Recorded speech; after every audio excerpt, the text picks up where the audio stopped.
Hey, everybody, and welcome to episode 36 of Ready Steady Podcast, a podcast about board games, hobby board games, and the games that we've been playing. As usual, I'm joined by Barry. Hello, hello. Are we on episode 36? I know it's our show notes, or episode 65. Have we been catapulted into the future? Who wrote that? Who knows what messages we're going to come back to? I didn't write that. I must have at some point. But I'm going to be playing. Nemesis 8. Yep. I'll let you guys know if they finally. Arc Nova 12th edition. Right. No, we are still on episode 36. I do believe it is 36, and we're going to go through our normal procedure, which means the news first. Stuff that might be interesting to you. Certainly was interesting enough to us to bring it up here. Then we'll be going into quick plays, which is just a few games that we've played real quick that we wanted to mention. Not a great detail on them. And then our proper game plays the games we've been playing that we want to talk about in a bit more detail. So to kick us off with the news, Barry's going to talk about a video game, which is like a board game, but it doesn't physically exist. And then this one's going to physically exist. So Barry's going to tell us about that. It's all gone very Tron Ares. New Tron coming into the real world. Video games are coming into the real world. Who'd have thunk? But this is a game that I have put many, potentially, I don't want to go as far as saying hundreds of hours, probably over 100. And that is Vampire Survivors. And I played it. I played it enough to know that it's like a roguelike bullet hell, and that's all I can say. Yep. I mean, there's no buttons on your turn. You use the stick to walk around and dodge enemies. You'll gain XP, power up, pick your weapons, but those weapons auto fire, and all you're doing is dodging the enemies as they come in until you get so powerful that the screen is filled with effects that blow your mind, fry your television, and make enough cacophony that you're going to wake up the neighbours. So the effects in that game have bonuses and penalties, and the penalty is often reduce your frame rate to 4. Yeah. There's I'm playing it on Xbox just. I think my PC might melt if I went up to it on the everything. If you get to a late stage game, I don't know if my PC would handle it, but yeah, the Xbox just about chugs along until you're into the millions and millions of levels. But yeah, so I've sunk a lot of time into this. I've played a lot. I've still not unlocked everything, but I'm most of the way there. Which if you've played it and played everything, you'll know that's quite a bit of time investment to do so. How you translate that into a board game, I don't know. The recent video game to board games, some have been hit or miss, Slay the Spire, but that was a card game anyway. Mm-hmm. Things like Assassin's Creed haven't done so well, and that's action RPG type thing. A few other games have made the transition. This doesn't seem a likely candidate. I'm not sure how you'll move around, how you'll level up, what your weapons will do. I think there's a lot to be changed, but I did pop up on my feeds and I was like, well, I'll check that out, keep an eye on it, and hope to learn a little more. Yep. I mean, I agree with you to an extent. I have not had the chance to play Bullet Heart yet, which is the sort of bullet hell inspired game from Level 99. I've heard good things about it, and actually I believe I'm on the reviewer list for this latest print run. So I might have a review copy coming, which I can check out and report back on. But Vampire Survivors is one of those games where, just at a very surface level, I sort of look at it and I go, I'm not sure who looked at this and thought this would be a great board game. It just feels like the antithesis of board game. And I can't imagine how you would capture that. And if your desire is to make like a roguelike vampire theme action board game, I think there's lots of cool ways you could go about it. But I don't see how it's necessarily going to relate to the Vampire Survivors video game.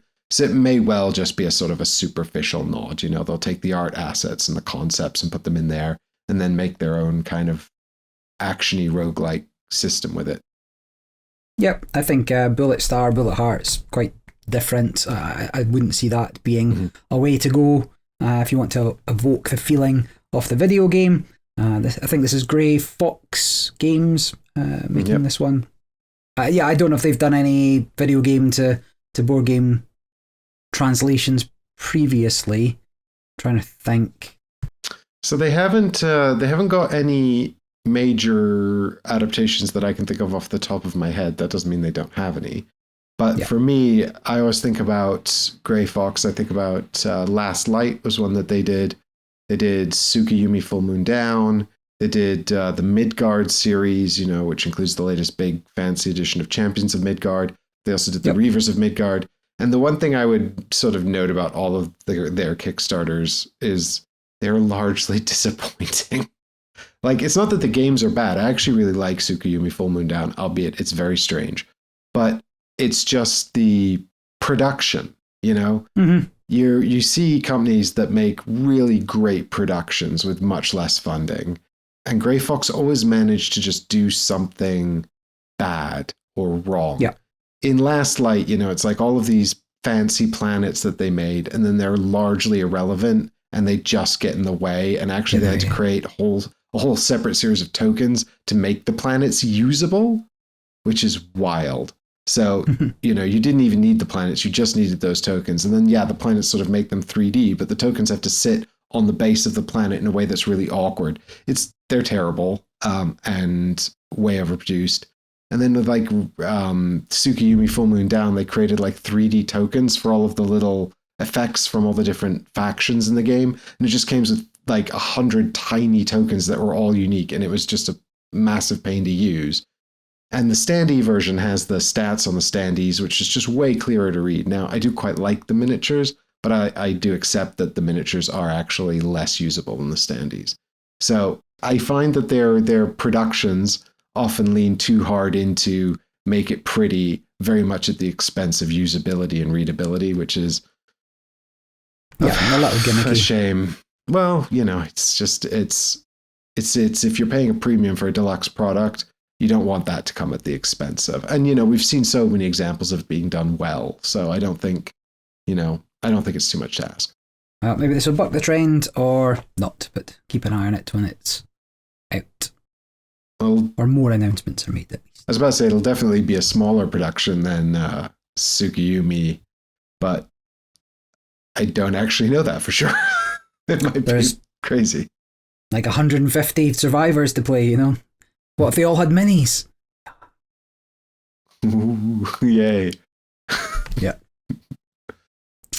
Well, that was interesting. Something I seen. Also advertised to me on my feeds was a new game, something I didn't know a massive amount about, and it is Macaraccoon. And Macaraccoon is a game about animals in the kitchen. Not unique at this point. A number of other games do it, Critter Kitchen most notably, I would say. And I thought it looked pretty cute. The artwork on the box looks really good, if you can throw that up for anybody watching on the video version. The interesting part for me was that the sort of blurb suggests they've got transparent cards for making macarons. So a layering mechanism for making the things, but it doesn't seem like they're limiting it to macarons. It's going to be all kinds of cakes, and you can layer the base of the cake and the filling of the cake and the toppings of the cake and make them. But the art on those cards doesn't quite match the vibrancy and the excitement I got from looking at the cover. So it could be a little bit more, I don't know. I don't suppose it's going to be a terribly involved game. If it's something on par with Sushi Go or something like that, that could be fun still.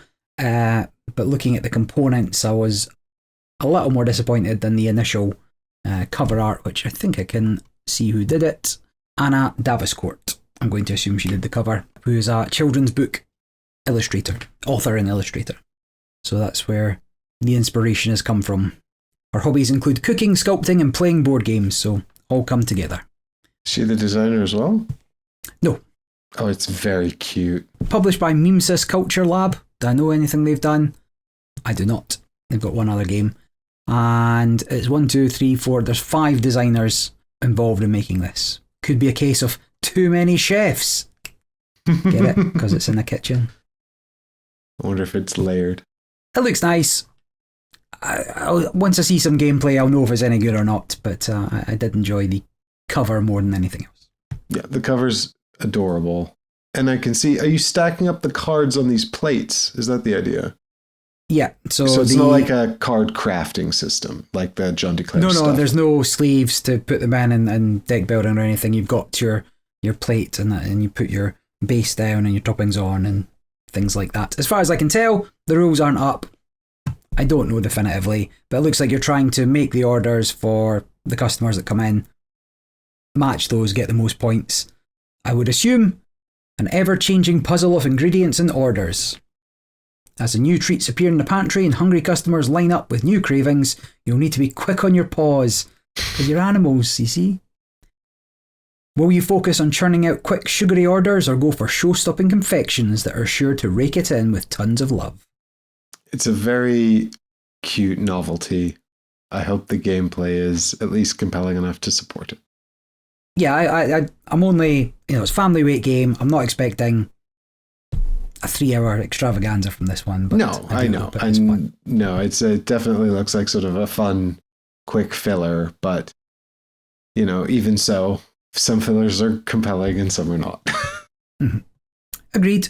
But both those games, I think, are coming to crowdfunding. And one company that relies heavily on crowdfunding is CMON. Cool Mini or not. Now, we have spoken about them in previous podcasts, and I will again in this podcast. Love it. They announced that they were down a couple of million off last year. That number has now inflated to down 10 million. And $10 million wipes out all the profit for the past decade of crowdfunding. And you've got to think, how? They have ran multiple 8-figure crowdfunding campaigns for highly popular IPs. What have they been doing? So this could well be a case of it kind of being a massive Ponzi scheme. If you have any of CMON games of their currently outstanding, I want to say at least 15. There's at least 15 games outstanding. Is there really? Yeah. It's on their website. You can see what stage everything's at. Campaign scheduled up until the end of 2026. It is potentially unlikely that all of these are fulfilling. Now, we obviously don't know the status of CMON's finances, but losing 10 million when all you've made is 10 million over 10 years does not seem like a way of running a business.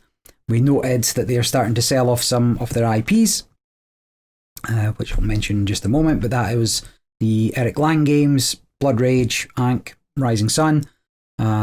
They still have some big IPs on the boat, delivering, some still being produced, a lot are sitting in progress. If they all get finished, I would be surprised. But somebody else could swoop in and get them. Now, I'm not one, we don't know any details, okay? There's no more than the finances.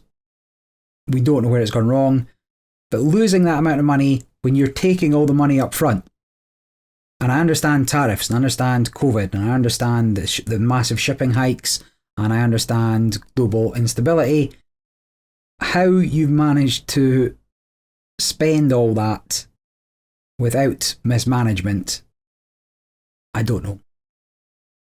So it looks as though for however long, perhaps the latest Kickstarter or the latest crowdfunding campaign has been to pay for the previous crowdfunding campaign, and that's the only way I could see why you keep falling further and further into debt as a company using this model. Well, I don't have any concrete facts or hard insights. I have been anecdotally informed that CMON did compensate their staff very well and hired far too many of them. Mm-hmm. I can't speak to the veracity of that, but that's what I'd heard on the grapevine. No, well, it does feel like we could speculate on an explanation, and it's curious about where all that has gone. I think, it might well be a pitfall of building your entire model on crowdfunding campaigns rather than keeping a sort of retail stock. I do know that Asmodee have acted as a retail distributor for CMON games, but I also, you know, it is also all massive box stuff. You know, it's not like they have sort of a lot of these sort of middle or lightweight games that they can just kind of keep reprinting, you know. But they don't have none. I mean, Ethnos, they've done the reprint one. So it's not that they don't have any, but their insistence on keeping game content behind crowdfunding campaigns and not letting people buy what they want can't have done them any favours either. Well, I suppose it means that they're very, very vulnerable to how, I don't know, the environment around crowdfunding. You know, if there's a lot of competition for crowdfunding markets at any given moment, then maybe, you know, one campaign doesn't get the money they need, and suddenly, you know, it means, I guess, their profit, their incomes is going to be very variable. And they've certainly slowed down with the campaigns themselves. To the credit, they do look like they're trying to complete all the campaigns. Yeah. So externally facing, it looks as if they're trying to get as much done, really focus down on the business and deliver what they promised. Hopefully that's possible still. Yeah, I would hope that the stuff people have paid for is going to come through. I note that the reprint of June War of the Ring is not listed here. So there's two tabs. If you look at there, there's crowdfunding and pre-order. There it is, June the Desert War is in progress. Yep. They've got, Dark Providence. That would be a good one for them, Dark Providence, to just sort of set up a retail branch. But I think that they might get into trouble if they stopped fulfilling pre-orders, because I don't think they're subject to the same kind of unfulfillment loopholes that crowdfunding is. Crowdfunding is, yeah. Even though a lot of these were funded through GameFound, they were funded as pre-orders, not campaigns. And then Metal Gear Solid, actually, I don't know what the deal with that was. I think that was straight to retail. I didn't realize that was... completed earlier in the year, it claims. Yeah, well, and I think it was completed, because I remember people just kind of showing up with it and being like, this is here, you know, this came out. But to very little fanfare, which is obviously interesting, because it's the designer of Foundations of Rome and a big IP. So I'm surprised it didn't get more fanfare. But it's possible that CMON have just completely run out of marketing budget. Or maybe the game was bad. I don't know. But also do not know. But hopefully, as we say, they pull through. Everybody gets what they paid for. CMON get back on their feet and are able to come out the other side with the knowledge and with the experience and having weathered the storm and continue to make games. They do produce these large spectacle style games. Whether they continue with that with the crowdfunding model or go into their more traditional retail model remains to be seen. If we ever find out where the money went, that'd be interesting as well. I'm sure that the claims will be economic instability globally. Can't be the only thing. Yeah, I mean, I'm conscious that actually I was just trying to remember when they bought the rights to the Mythic stuff. And I was just looking that up, and that was in January 2024. So that's a year and a half ago, and they haven't even whispered about relaunching either of those or fulfilling those, because I think they were going to relaunch whole new campaigns for that. So it's not a great sign that they've spent all this money. Well, I don't know, actually, probably not a huge amount of money, because let's face it. But those campaigns weren't going to fulfill anyway. That is, of course, Hell, the Last Saga, and Anastyr from Mythic Games. But they bought those and then haven't done anything with them, which is probably not a great sign. But, fingers crossed anyway. Here's hoping that they make good at least on what they have promised to fulfill. Can but hope. And then straight into what others have done with their IPs. The Blood Rage Valhalla GameFound campaign, crowdfunding campaign is ongoing. Within it, the brand new Blood Rage Valhalla, you can buy the old Blood Rage with all the extras. We could buy Ankh with all the extras and Rising Sun, all the extras. This campaign has been run as if it was in the bag already, shall we say. Right? Yeah. So, Tabletop Tycoon, what are they called now? Tabletop. Is it just Tabletop Games? Tabletop Games, yeah, I think, yeah. Yeah. They thought this was a shoe-in, and it has been, right? It's funded, fulfilled, but people have not been happy about it, and there's been very little response to the community for what they're asking for and what they were complaining about and all these kind of things.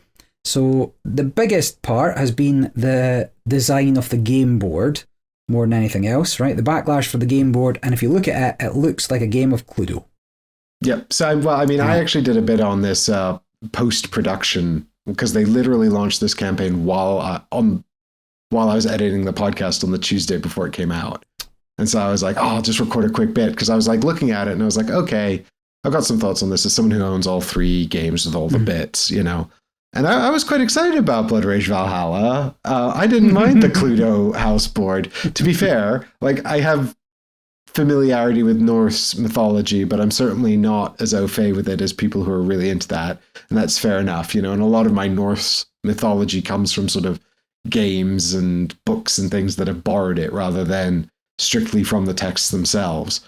You know, or Beowulf the Legend, you know, the Reiner Knizia game. Oh, yeah. So, like, that's sort of where I'm coming from. And so, you know, you've written a comment here about Valhalla, which I'll let you get to, but, you know, I was like, oh, I didn't realize. So I can see why this has been aggravating people. And someone called it Clue, the board, right? And I totally see that.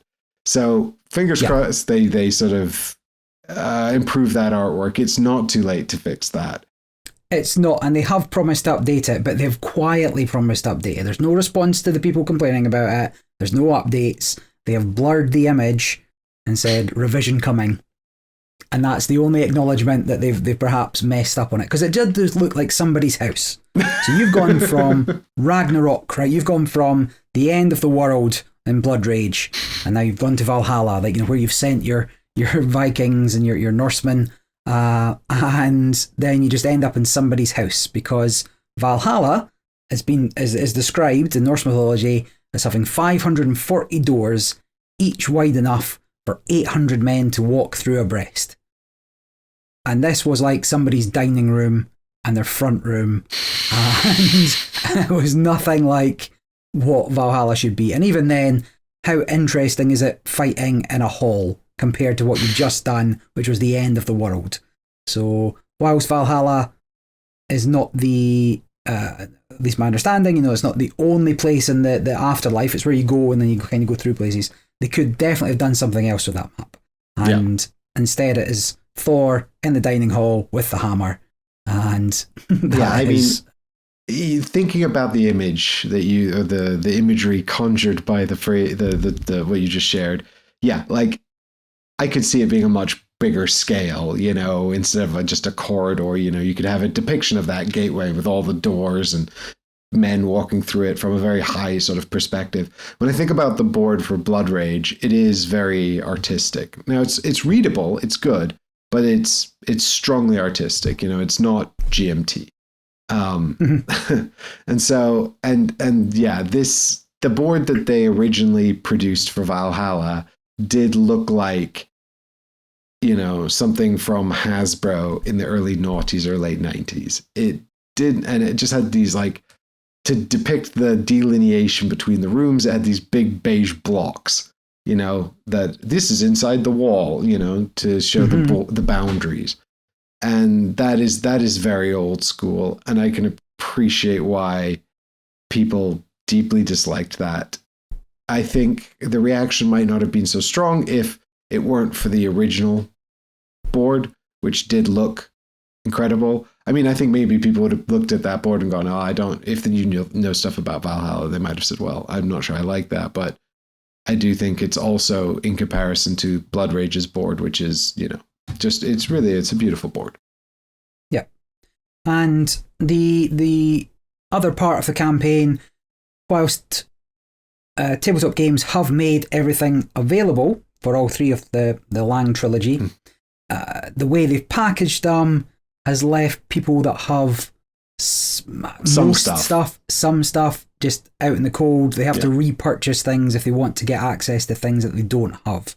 Yeah, I mentioned this a bit in my bit on the last episode as well. I was saying it's a real shame, for example, with Ankh, a lot of the gameplay stuff just broadens the game. It's just more variety, other factions you can play as, other monsters you can use, because you always play with 3 guardians It's just more Guardians you can play with. And then there's the Pantheon expansion, which is rubbish and you should never play with. And you can't not buy that now if you want any of the stuff that doesn't come in the core box. And so I actually said, like, look, I think given the options, maybe just buy the core box. Like, the broadening stuff is nice, especially because one of the level 1 Guardians in the core box is miserable. I'm looking at you, Undead Cats. You're miserable. I hate you. So, like, it's nice to have some extra options for level 1. But then some of the other, like, sort of factions are not super intuitive or maybe not the best balanced. I can't really speak to it. This is only anecdotal experience. But you know, with Ankh particularly, the other two, I feel like the extra stuff is fine. You know, that's nice if you like that. Broadening it is fine. But with Ankh, I think the core game is great. Obviously very polarizing. We don't need to go into Ankh again, but I think that's a strong enough purchase. I'd really consider whether or not you like Ankh enough to warrant that extra box of stuff. That's fair. Especially given that the gameplay mechanism, the extra gameplay mechanism expansion is bad. I'm just looking at one of the key things I noticed was that the 5th player is now in the core box. Oh, that's good. And so, well, it is it's not good if you only want the 5th player. Right. Yes. Yes. So you'd have to rebuy the entire game if you want that 5th player expansion. And finally, people that missed out on the digital version, the physical elements of the digital version, have to rebuy stuff they maybe have from previous campaigns to get it, because it's split across 2 boxes, I think, now. And it's just not ideal. It doesn't seem like the only way you would be super happy is if you had nothing. And so this is a great opportunity for people coming into it fresh. For those returning to the game, it is less beneficial, and there's no... I understand why you don't want 1,000 SKUs to people pick and choose. You got to package that, you got to produce that. I was about to say, like, I'm sort of a bit torn, right? Because on the one hand, I totally get, like, you don't want people to have to rebuy. Well, I mean, as the publisher, if we were being very cynical, maybe they do want people to have to rebuy a bunch of stuff, right? And the reason I reacted to the 5th player being in the core box is good is because I was thinking it means people don't necessarily have to buy the expansion stuff to get the 5th player, which is nice.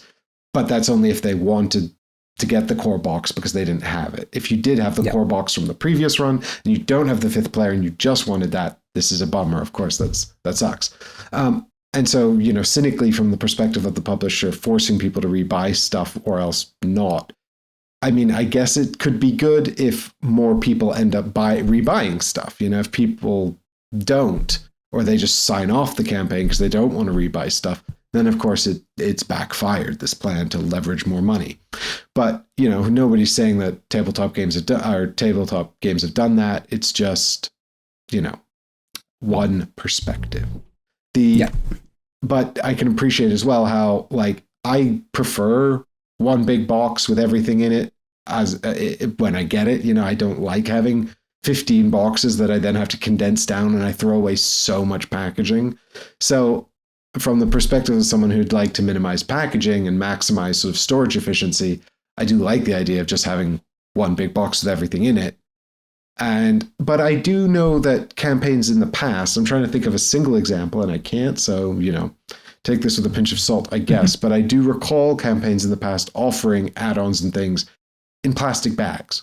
So you just kind of opt out of the box at all. Now, this could be a nightmare for shipping, but I do remember someone shipping miniatures around in plastic bags and just going, you know... Myth.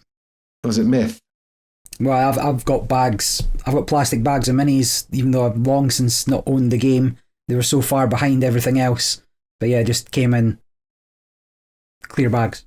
So, you know, if there could have been an option there where they were just like, we're just going to send you a bag of the minis or the cards. Maybe that's a worse nightmare than just packaging it up. I don't know. It can be a lot of damage. It's a lot of product to try and meter out in little bits. So we'll see. The person in our group that owns Blood Rage only has the core game, and they were like, yeah, I'm all in. I've not been all in on anything for ages. All in. Everything. I'll get everything I missed. I'm going to get I'll go get all the new stuff. I'm going to get everything. And then like, maybe I'll just get the old stuff. and that's it now. The campaign hasn't hit for people that they might have thought it was, but it's still okay as far as I'm aware, right? Just over £500,000. So what's that? It's been over for a 700? week. It's been over for a week. Yeah, so funded. There's 22,000 people following it, but only 10% of those have backed it. So only 2,000 backers. Yeah, 2,500. Yeah, That's very low, actually.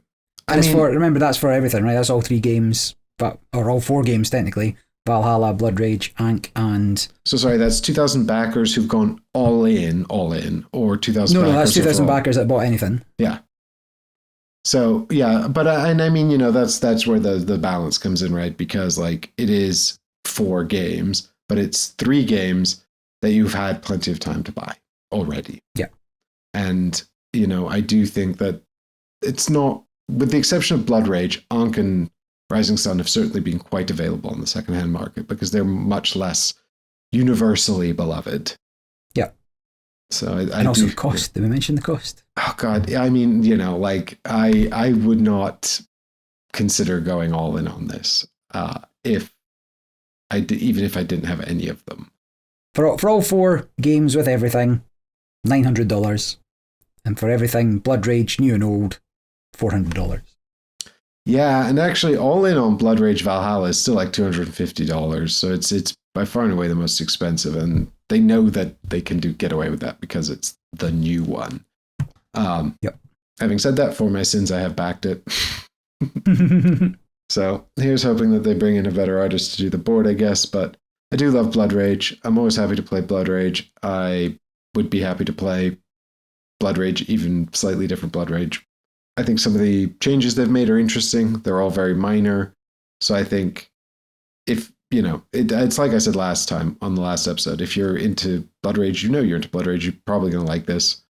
It's like the 4th iteration of this game that Eric Lang has made. And I don't think it's going to be less good now that he's done it 4 times. At worst, it will be not distinct enough from the previous one. I've actually, I know there's videos on what the differences are. I've not cared enough to even look, to be. Well, that's fair, but I don't think you've played as much Blood Rage as I have. No, I do have the digital version, but I hate but in that. terms of real life, yeah, it's not as much fun. It's not bad, but it's not as much fun. It's not as much fun. It's fine. I guess it's okay. It's a little overproduced, I think. Like it does a little too much. Yeah. But there's something about playing Blood Rage in real life that's just really fun. The bluffing with the cards from your hand and stuff. Yeah, I've never had a bad game. If you can get normal Blood Rage as part of this campaign for less than Valhalla, and you don't have either, obviously get that because it's a known good entity and it's cheaper. But if you got anyway, you know whether you want Blood Rage Valhalla just based on how much Blood Rage you play. But reprints done, or are they? No, reprints are not done. I was excited to see that there is a Kickstarter campaign for a game called Hanami, which will be a reprint of Reiner Knizia's Samurai. This is a 1998 tile-laying game from Reiner Knizia that's been out of print forever, even longer than the other ones of his that are out of print, and it hasn't seen a redo. It's mind-blowing that Municipum got a reprint before Samurai. That's crazy, but I don't even know what that is. Exactly. But there were 3 tile-laying games from Knizia that came out around the end of the 90s, which was, it was Tigris and Euphrates, Through the Desert, and Samurai. All of them are great, and they all took way too long to get reprinted. They have now, with the arrival of Hanami, all been reprinted, which is nice. So the art, by the way, is by Lisk Feng, who worked on Park's 2nd edition, and Ichiraku Shinhaga Seisakutsu show. It's Japanese artists, I assume. I'm sorry about that. At least I credited. You tried. I tried. At least I tried. But so this will be from Keymaster Games as well. Now, I'm just going to very quickly acknowledge that there was some controversy around Keymaster games. I looked into it. I couldn't find one way or the other. It seems like a bit of a mess. Some people with bad feelings on either side, but I don't think it's anything worth mentioning. It's all very personal. It's not political controversy or anything like that. So I'm going to leave that well alone.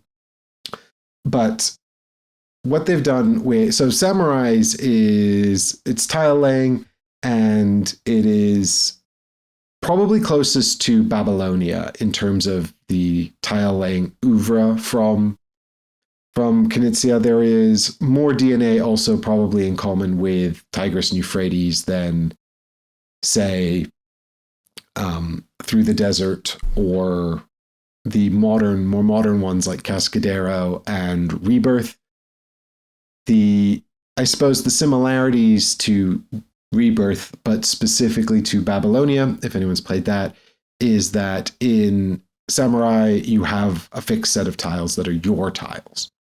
And you'll get 20 tiles. I think it's 20 tiles, so it's not a huge amount of tiles. It's a smaller, quicker game.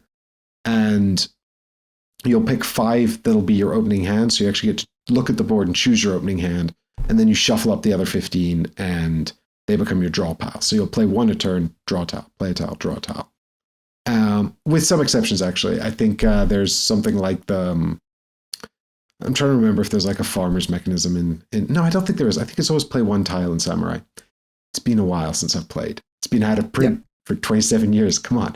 So, not that I played it in 1998 or anything, but it's a bairn. But I would have been 11. Now you can all work out how old I am. Too old. Anyway. So, but what it's got this fixed tile set. Everyone's got the same set of tiles, and it's got these figures that live on the map. And in the original game, the tiles you had were Ronin and samurais and ships, and the figures were helmets and Buddhas and something else, rice fields, I think.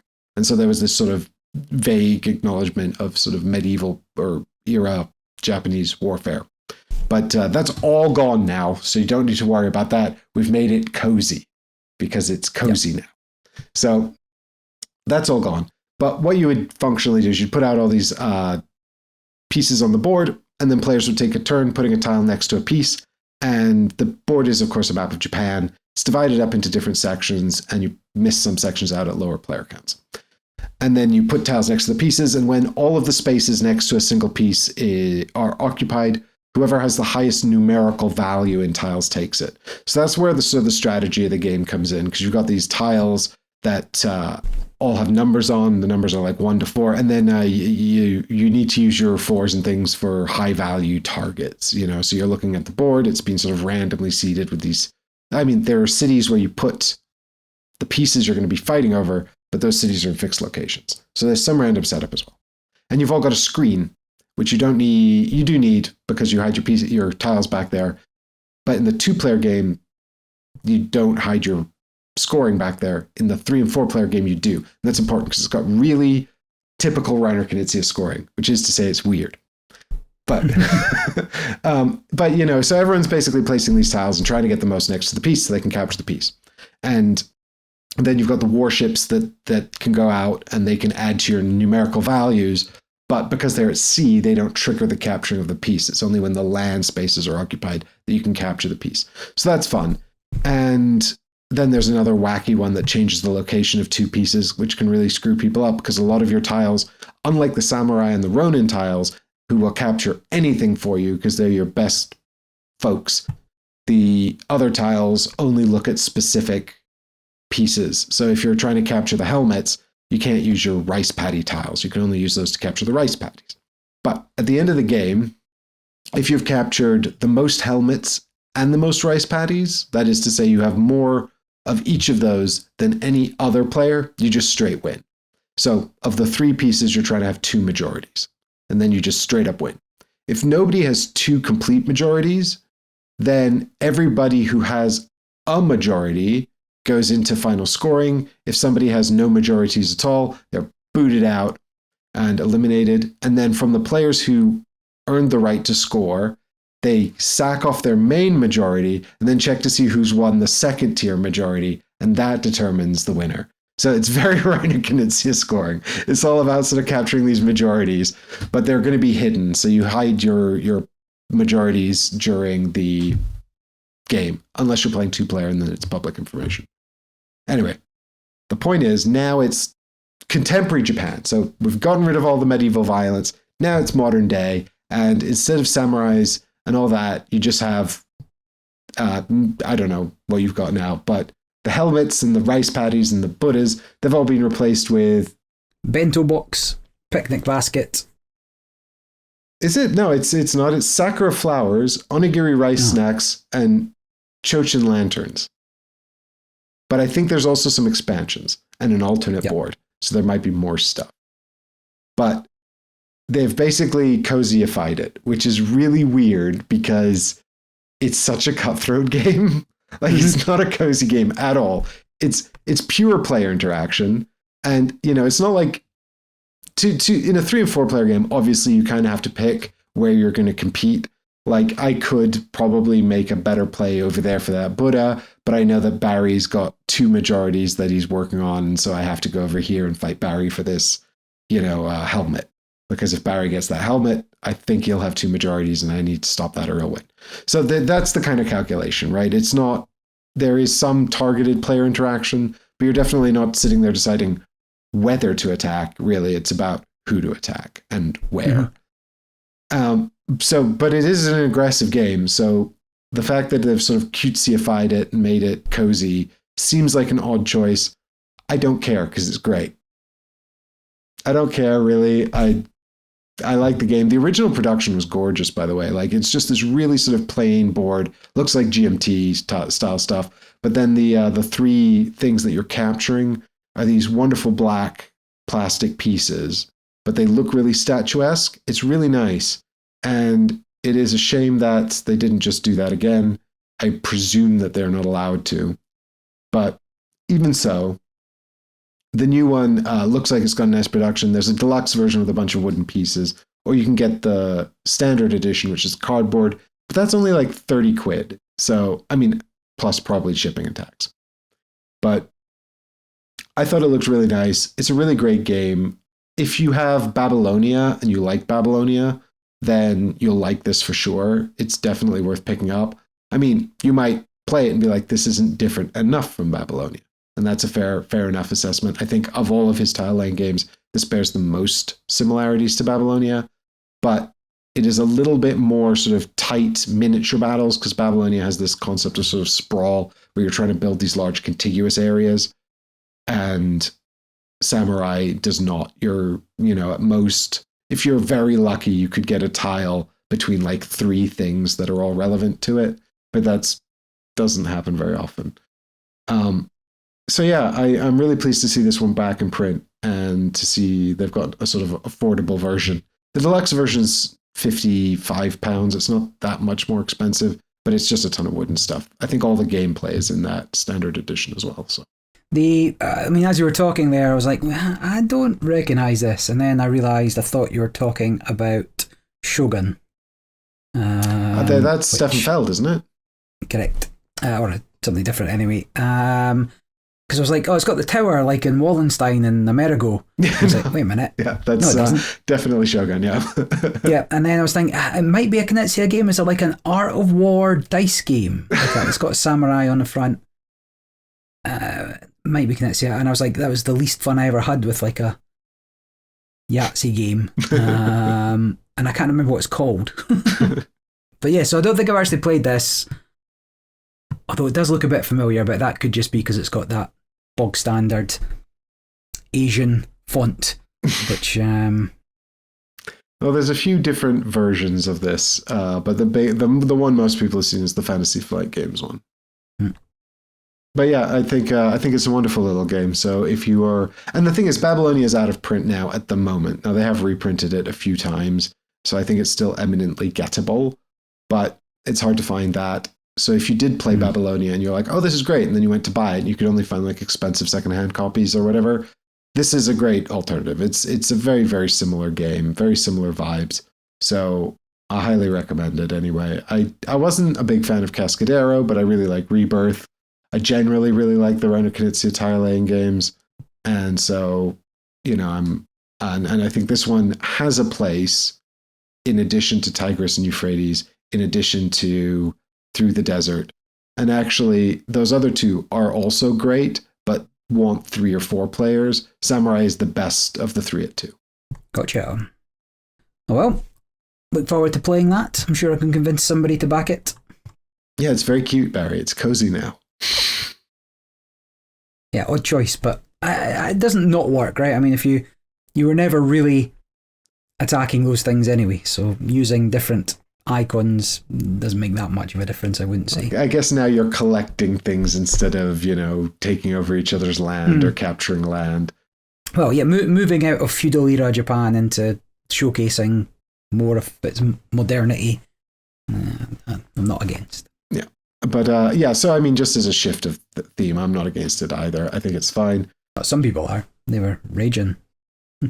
I've also demonstrated with my approval of the previous Valhalla board that I don't really... I'm obviously more driven by mechanisms than presentation. And the mechanisms are the exact same, but now there's more. There's an alternate board. There's some mini expansions and things. I can't speak to the quality of them, but I also don't think the price is bad if you only ever played the original game out of the box. So everything else is just extra. Could be good. Could be good. And then the last thing is just a nod to something we mentioned previously. It's the Chronicles of Crime is now being revealed. I just put a picture in. It's a new set of 3 Chronicles of Crime. You've got 2 that look fantastic and 1 that looks grounded in the real. It is it is coming to Kickstarter apparently later this year. It's called Chronicles of Crime Beyond Doubt. And there is courtroom justice for those of you that would just want realism. I guess now they apparently all of these will introduce a unique mechanism to the game. So some different twist. I assume in courtroom justice, you're going to have to deal with lawyers or, find the evidence and then make sure it's admissible or something. There's also Eldritch Secrets, which is obviously, Lovecraftian Cthulhu-esque thing. Presumably the unique mechanism is madness. I'd be surprised if it wasn't. Yeah. And the last one is cryptid cases. Cryptid cases. I guess we're looking for those elusive creatures that are definitely real. Like Chupacabra. And the Jersey Devil. Yeah, so we've mentioned this. Like, I'm still sitting on all those boxes. This was kind of similar to the Time series they did last, where I don't suppose these are all necessarily going to be connected, but there might be something, a through thread that connects them in a bonus box if you back all 3. I'm not against it, but I'm sitting on so many of them. I can't possibly back another 3 boxes worth to not get played. So if I manage to actually get the games played and I'm like, brilliant, I want more of this, maybe I like the theme potentially a bit better, a bit more, fantasy involved kind of deal, a bit more alternate reality other than courtroom cases. I think, if you're the person who's like, I'm not really into true crime, but I like this mechanism, then, Chronicles of Crime 2400 would have been your favorite entry. And now there's at least a few more for you, fantastical entries here. But reasonably, this is for people either who've never played it and want to get something new and hot, or who've played it all and gone, this is great, I need more of it. I'm in the same boat as you. I've played the original core game and that's it. I've got the expansions for that. I've got the the futuristic box. So I've got plenty of Chronicles of Crime. I'd like to get it to the table more. I just don't really have the capacity for it. It's lengthy at times. There's a lot of cases in there and they're just sitting down to do it. It's a little fiddly, using the apps, a little fiddly. I think this is a great game to play with your partner, right? Like if you have a romantic partner or a board game partner or anyone really in your life that you play 2-player games with, and you want something cooperative and crime solving, this is probably a good fit for that. Nothing sets the mood like Eldritch Horror. Exactly. but I think you know whether this is something that's right for you. Suffice to say, I assume that it's Lucky Duck, so they've always delivered. They've not, I mean, I'm not saying they've always delivered good games, but they've always delivered games. So, you know, I don't think it's a particularly risky endeavor if you feel so inclined, if you know if this is right for you, I think at this point. Yeah, like a lot of their games just come to retail. I guess this is a reasonable one to put to crowdfunding because, like you say, the people that like it are probably going to back it, they'll probably get it now, but you don't know how many people that is. Like, who's still in? Who's still like, oh yeah, I really want more Chronicles of Crime, and who's like, I've seen it, I've done it, I'm over it. Well, most of the cost of these games, I imagine, is in developing the app. Because, you know, it's just a handful of cards and a few boards otherwise, which is relatively cheap to make. But they're all artisanally crafted QR codes. What if we started demanding like unique art for all the QR codes? Like someone actually has to sit down and paint them. But yeah, I like different worlds to explore. Anyway, that's going to wrap up the news for this episode. If there was something we missed, something you think we should have mentioned, feel free to email us, askreadysteadypodcast@gmail.com. That's our very professional email. And jingle. Anyway, I see that you don't have any quick plays this week, so I'll just mention my two real quick, and then we'll jump into the games we've been playing actually. All my games have taken ages. So I sat down to play Root. This was just the core game. It's been ages since I've played Root without any of the expansion factions. Old school. Yeah, it was old school, and it was three of us that ended up turning up for the game. And everyone said, does anyone have faction preferences? I said, I don't mind. Just let's nobody have the Vagabond, please. I'd like to play with just the three sort of... Well, the Vagabond in a two-player game. Like, when the third player is the Vagabond, it's just awful. Like, yeah. Fight me. I'll die on this hill. I don't care. I played a 5-player game once with 2 Vagabonds. That was not great either. It was fine. That was better than 3 players with 1 Vagabond. But it's just the Woodland Alliance versus the Cats and the Airy. It was great, you know, and I can see where that criticism people make, where it's like, it's almost too fast. Like now, people are so across Root, and Root sort of transitioned into this crazy sort of like cultural phenomenon where it's like a 3.7 something or on BGG, like it's a heavy game, but like everybody knows how to play it, and people just sit down and play it. It's crazy. Like it's such a strange game to have made that transition. And it's the only way I can think that companies are justifying this like cozy theme on everything. They're like, oh, if the cozy theme made Root mass marketable, then we must do it, you know? Yeah. Because it's such a strange game to have hit this niche, because it's the asymmetry, right, of the factions. And of course, we talked about before how there is this underlying core rule set that makes the asymmetry more approachable. And compared to, you know, the coin games or something, which is kind of drawing inspiration from, it is much less asymmetrical and much less heavy. But it's still just, it feels like a strange game to have hit that mass market. But anyway, it's great. And we were all super across it. We were just getting on with it. We played 2 games in less than 3 hours. And I do think that it is almost like when people are so well across it, you do notice that 30-point cap. Like, and it's just like, it almost feels like it ends too quickly. And it's just like, oh, I would have liked a little bit more of a climax to this game and what's been happening. But still great, and really does what it does in a way that is still largely unrepeated by anything else. So, you know, that's excellent. And of course you can mix in the other factions if you wanted to sort of make it feel a little bit more weighty or crunchy.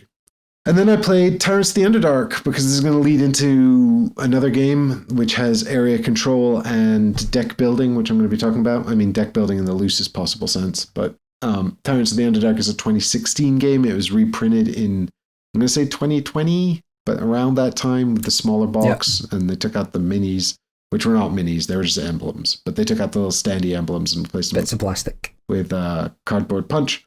But Tyrants of the Underdark, it's just it's D&D, your dark elves fighting over cities. If you don't know about any of that, then it's a high fantasy gothic theme. But it's great. It's really, really good. I forgot how good it was, actually. We played it 3-player, and I was introducing 2 new players, so I just used the core decks because it comes with a variety of decks, and you always play with 2. Some people like to house rule how you can play with more. Doing that, it doesn't need to be heavier. It doesn't need to be broader. It's fine. It's, if I want to play a bigger one, I'll pick something else. But yeah, it's great. It's so fast and punchy. It's got a lot of good player interaction. The deck building is just so quick to resolve. It uses that system of, play out your hand of cards, execute on what you've got in your cards, and then move on. And it's just enough sort of little interactions and things to make it feel like you're doing stuff and it's good, but also to keep the game moving at a really good pace. It's just, for a deck builder, it has really low downtime and a lot of interesting choices. I can see why this is sort of stuck around as a popular title, and it's disappointing that it's out of print. I don't know why it's out of print. I think WizKids still have the D&D license. Yeah, or why there aren't more expansions. They did one mini expansion, which was just 2 more decks of cards, and that's it. It really feels they could have even done spin-offs like, Tyrants of the Sword Coast, or something else. Tyrants of Baldur's Gate. I don't know. So it just seems odd that they sort of did this one, and then they were just like, yep, that's it. That was good. We're done. Now, the one thing I would note is that the deck with, I'm going to say demons, it's the one that adds in the cursed followers that clog up your deck. That adds a bit of downtime, and one of the appealing things about the game is how punchy it is. So that one is fun, I think, if you really know the game well and people are playing quickly. But I think if your first experience was with the demon deck, then you might think, what is this guy talking about? Well, I've not played any. This is one of my 20 games that I need played by the end of the year. Not played it for a while. I agree, really good. Don't know why we don't play it more often. Mm-hmm. I'm in. Yep, let's do it. More Tyrants. I have the old coffin box, and I had to buy the expansions, and it's a box full of air for the most part. Because there's only a board. I do have the standee, well, not the standees, but like the bits of plastic, the minis, and everything's sleeved, but there's no container, there's no insert. Yeah, it's all just dumped in the box. Yeah, I have the same thing, but it's just like, it's fine. I was looking for an insert actually after the recent play. I was like, is there an insert for this? It's like, no, of course there isn't. Nobody's made that. You'll get one for the new shape box because it's just generic box insert 5, Mm-hmm. You can do anything for it. Yeah, more of that, please, WizKids. Quick games for me. Pirate and Capern. That's it. I'm almost at 500 games. Is that the dice Board one? Game Arena. Yeah, it's a nonsense game. The nonsense dice game. Yeah, I've played that with you. You have to get your numbers up. Bitcast combo, bit of Flip 7.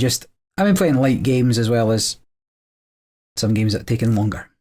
Into the meat and potatoes. What are the big games played this week or this last couple of weeks? One for me that I was looking forward to, mentioned it in a previous podcast and it's shown up on Board Game Arena, is the Gamemakers. So this is the new one from Bezier Games, designed by Ben Rossett, who did Search for Planet X, which I like, Fromage, which I quite like.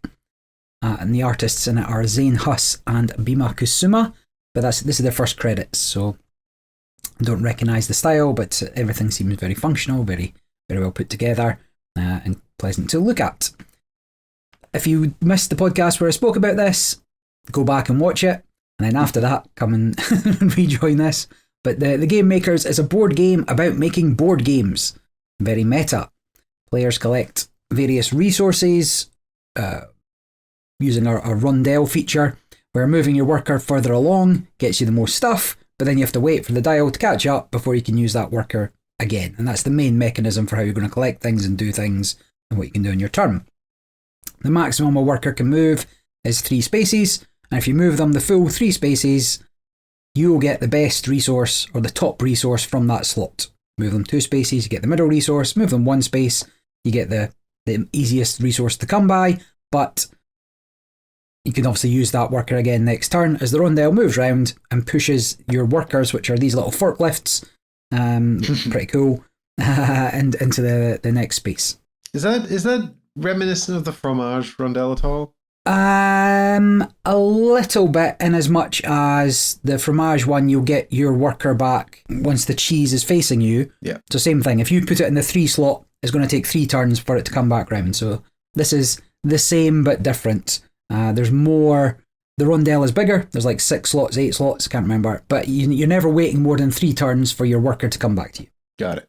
And within the game, players are completing contracts, and a contract in this game is making a board game. You'll complete a board game, and you're collecting the appropriate bits from around the factory floor, which is what your forklifts are doing, and then the aforementioned resources.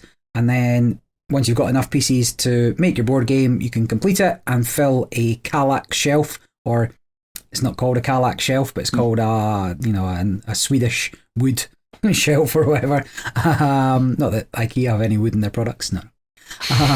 But you're doing all of this whilst trying to improve your manufacturing efficiencies, you're meeting targets, you're marketing your games appropriately. There's a few things going on. And I was pretty hyped when this game was announced. It's got all the licensed games. This is the main thing it has over something like, say, Tabletop Inc. And they've collected over 100 licenses for games. So you have Wingspan, you have Through the Ages, you have Cascadia, and they're all legit licensed copies of the game that you're creating to put on your shelves or produce from your factory. And the tiebreaker, should it ever come down to a tiebreaker, is a living tiebreaker, right? So whoever has made the highest ranked game on BGG wins the tie. And so you'd have to go and log on to Board Game Geek and have a look at what the best ranked game is at the time for what people have made. So it's all very meta, and I was pretty keen on playing it. I liked the idea, I liked how it sounded, and the ability to play a couple of games online. You know me, I love testing games on Board Game Arena. Mm-hmm. Favourite. So before I get into this proper, I need to be clear that the rules are not available online. They're not published anywhere. You're relying on Board Game Arena to keep you right, and there is a playthrough up. But at the moment, the rules are not published. So how Secondly, did you just have to go into Board Game Arena and just work it out? Just push some buttons. So but surely if Board Game Arena want you to test it, they have to give you the rules. So Board Game Arena typically, it's almost like Wiki, right? So it's collaborative media. People add it. But the games are not, the rules are not available. So there's no link to Bezier games, to the PDFs. There's nothing on Board Game Geek. The rules aren't up. There is one video which they've put on the page and is available on YouTube. I forget who the reviewer is, but they play through a game and you can extrapolate. They explain the rules at the start. So you can watch the first 20-30 minutes of that and get the rules. I glanced through it. It's not that complicated a game. And Board Game Arena does keep you right. You obviously can't do anything that you couldn't do according to the rules. So I'm sure the guy that coded it must have a copy of the rules.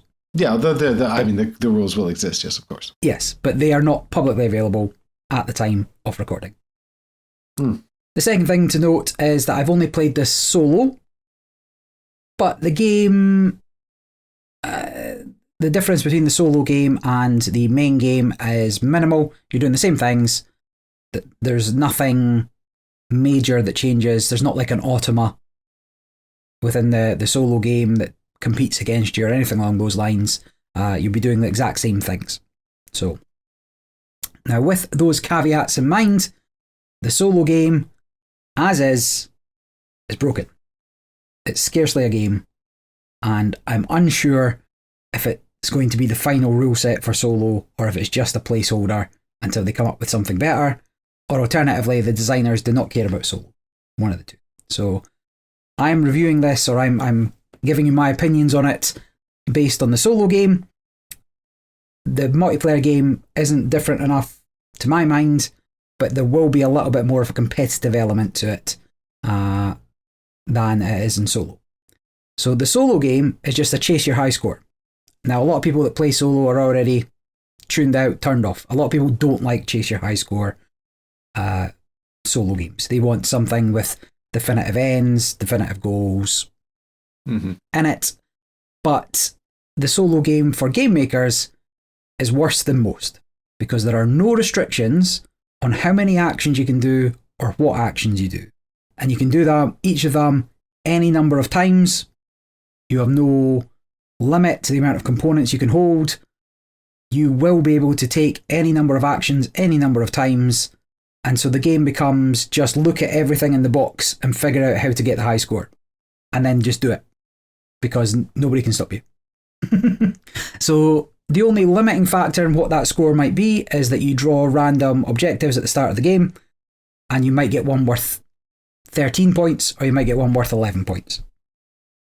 And once you know what to do, you can do it every time, and there's no stopping you. You can go round and round and round and round and round and round and round until you get the high score that you want. So what triggers the game end? Filling in your final shelf. So you've got a 4x4 shelf, but you don't have to complete any of contracts if you don't want to.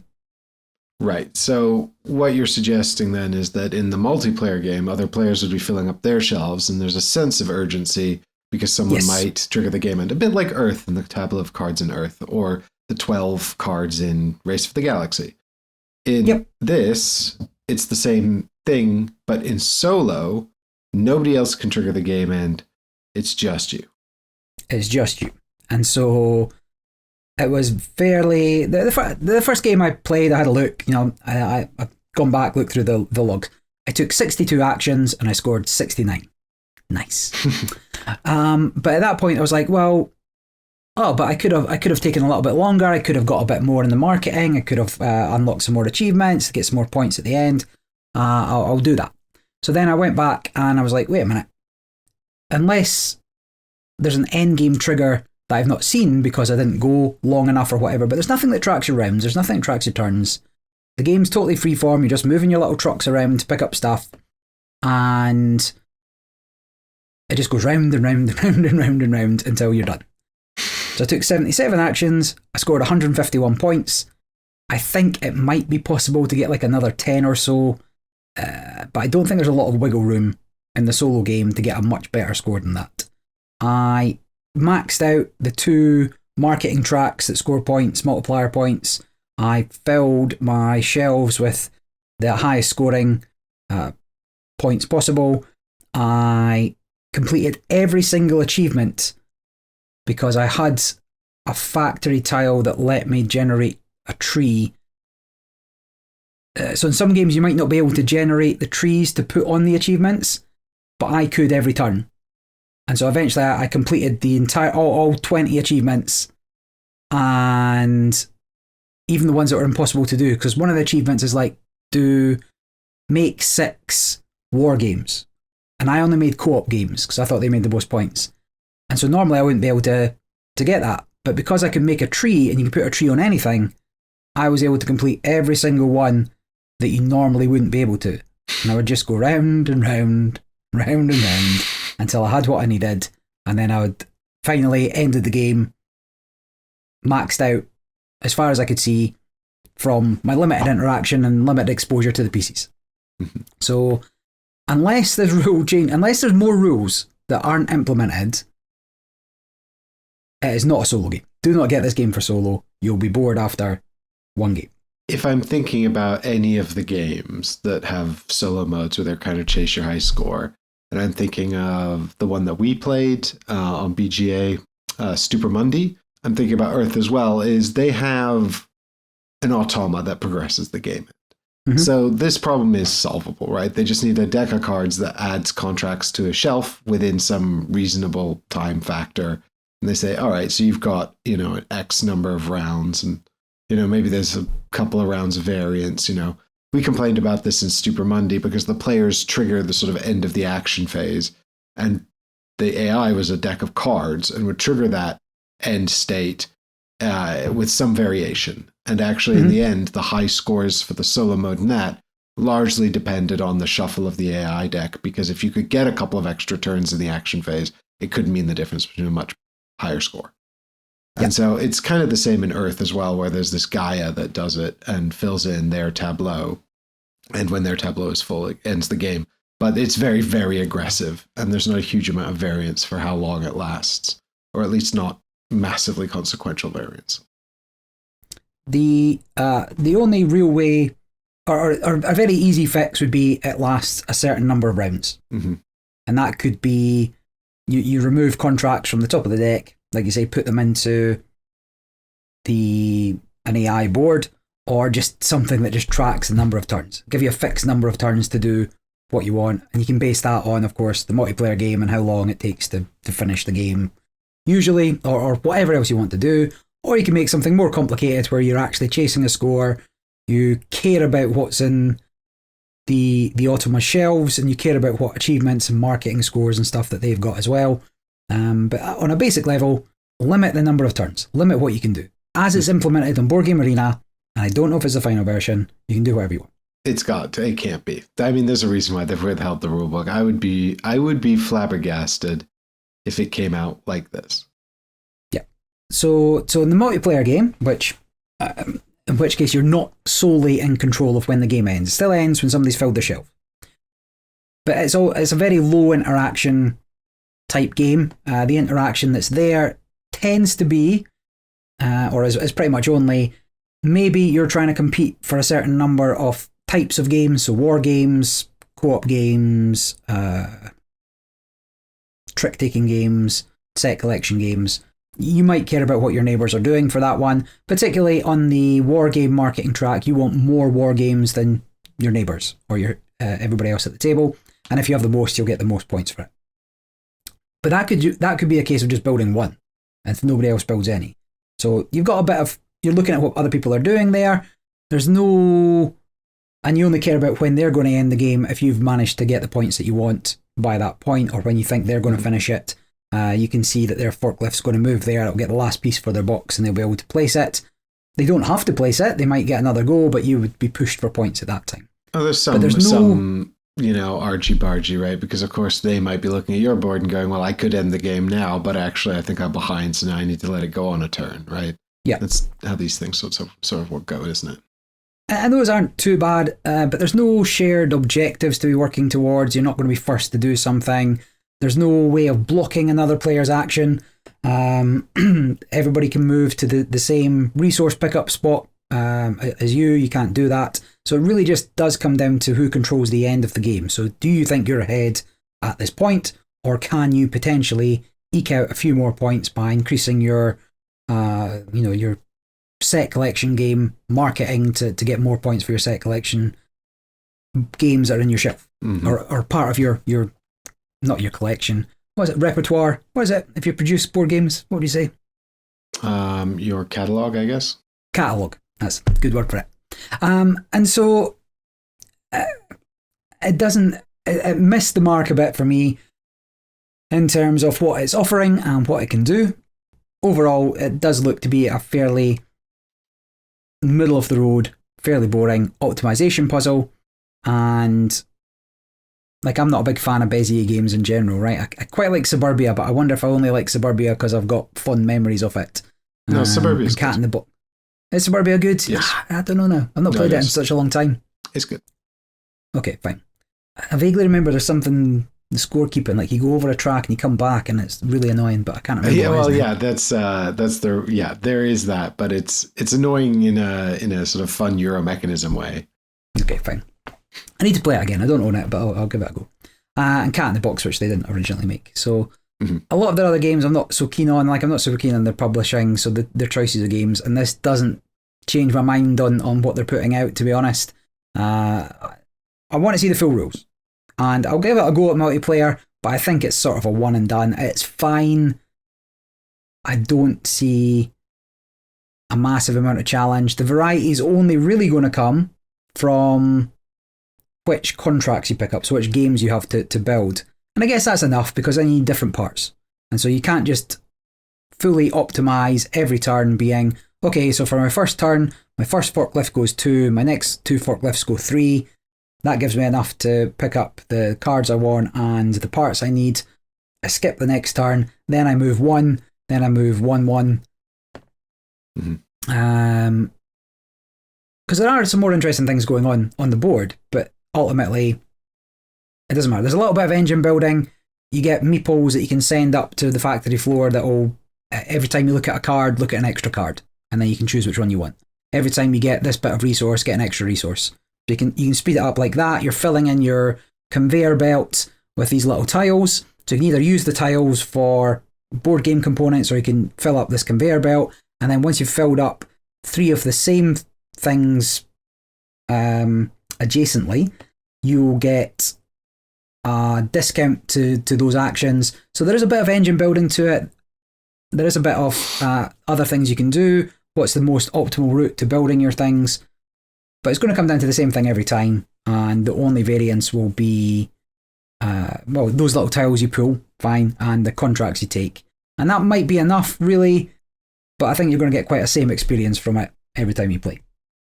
Well, you've said it's chase your high score, which puts the solo players off. You've said the solo experience is not that distinct from the multiplayer experience, which makes me very sad. So I'm wondering, who is this for then? And if you're telling me that the chief mechanism is contract fulfillment, good Lord, I've got so uninspired. I've got so many of those. And also, it's not fun. Like, contract fulfillment is what you do when you can't think of a good way to reward points. The primary way you get and it also ends the game, right? So 16 contracts fulfilled, 16 games on your shelf, the end. Well, I think it sounds to me like maybe you should just try Fromage if you want to try a Ben Rossett game first, see if you like that. Or whatever the new one is, Fromage.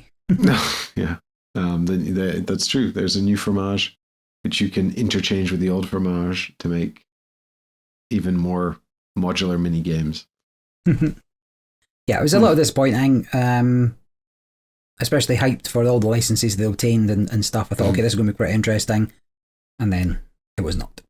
But, pinch of salt. It feels like there'd be sort of natural ways to escalate the tension as well. Like if you're doing crowdfunding, or if you've got a publishing window, if you've got an IP window that you've got to use, like you've got to get the game done in a certain amount of time. When I think about, I'm trying to think about games actually where you're producing an artwork, and there's always these sort of like, I'm trying to think of an example, but unfortunately the only example I can think of is a prototype I played that didn't get published. So unfortunately, it's not a very good one. That was Pixels and Polygons, but you're making video games in that, and there are publishing windows, and if you publish in these different time frames, different effects occur, and that's just interesting.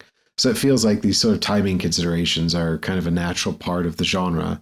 So it feels odd that the game doesn't have these deadlines. If you're running an actual company, you can't just, develop in perpetuity until it's perfect and then put it out. Ask literally anyone. Ask Bezier Games. You've got 3 slots where you can keep unpublished games until you've collected all the pieces, but you will eventually collect all the pieces. And you're looking for the efficiency of, well, I can make tiles quicker than anybody else. My factory's set up so I get the 1 discount on tiles. So instead of getting a 3 tile piece, I can get a 2 tile piece or a 1 tile piece. And so I can take more of the smaller actions more frequently, and I'll get the pieces I need to complete it. So it is a bit of a race. I can see it. I just don't think it's... But that sounds peculiar because most board game publishers don't own factories. But it's the game makers. They're right, so making you're playing as the factories, not You're playing as the factory, yes. So that's why you're going collecting the pieces around the factory. Right, so that's why you're collecting the contracts for the games. Yep. Yeah. Right, but then you don't have a deadline for delivery? You do not have a... I can sit there the whole game, and often, because you start with like 2 contracts and you have to pick one, the game that I played second where I went for co-ops, I didn't have a co-op piece to start, and it just sat in my factory floor the whole game, and I only used the other 2 slots. Oh my god, so it's Luthier then. It's Luthier with board games, but in Luthier, if your patrons don't get fulfilled, they get pissed off and leave. So they modeled it right there in Luthier. Why can't that feels like a strange omission. Agreed. We'll keep an eye on this one, I guess. You've got it on BGA, so we can come back to it in the future and see. The campaign will have just launched. We have not yet seen, obviously, what's in the campaign. This is still early days. I've said before as well that I have I think it's fair for development to continue during and even after the campaign, albeit we're at a stage in crowdfunding now where to be competitive, you often have to have development largely done. I don't think that that's necessarily the ideal idea behind crowdfunding, even though that's where we're at. So what I really need now is a very natural segue into my next game. A game that has also been made. So here's a game that doesn't appear in Gamemakers. This is Etherstone. It's Thundergriff Games, and it's designed by Simone Luciani, who I will not bother to credit because they've got so many games. I'm sure you've heard of them. They are the co-designer of a great many things. And weirdly, almost always a co-designer. I struggle to think of a single game that's actually only Simone Luciani. And this is a co-design with Virginio Gigli, who is the co-designer with Simone Luciani on the Grand Austria Hotel, Lorenzo Il Magnifico, and Gollum. And Virginio Gigli also designed Coimbra. Then the artist is Paolo Voto, who we've talked about before. Paolo Voto is sort of one of the in-house artists at Thundergriff Games. They did Darwin's Journey, among others. And this is a player count 2 to 4 game. It's 30 to 60 minutes, which is pretty accurate. Might go a bit longer if you're playing at max player count. And the weight is 2.4. And for context, Wingspan is 2.47, and Res Arcana is 2.65. So this is a card game. It looked from the crowdfunding campaign like it was going to be a head-to-head card game. Mm-hmm. And I wasn't entirely sure necessarily what, or even what it was when I backed it, because I just backed this, but I backed it primarily because Simone Luciani and Virginio Gigli are two designers I think are interesting. I like Simone Luciani, or the stuff that they contribute to. Generally, I like it. Virginio Gigli, I quite like Grand Austria Hotel. I quite liked Gollum. You'll find a favorable coverage of that on the show. I've since sold my copy of Gollum.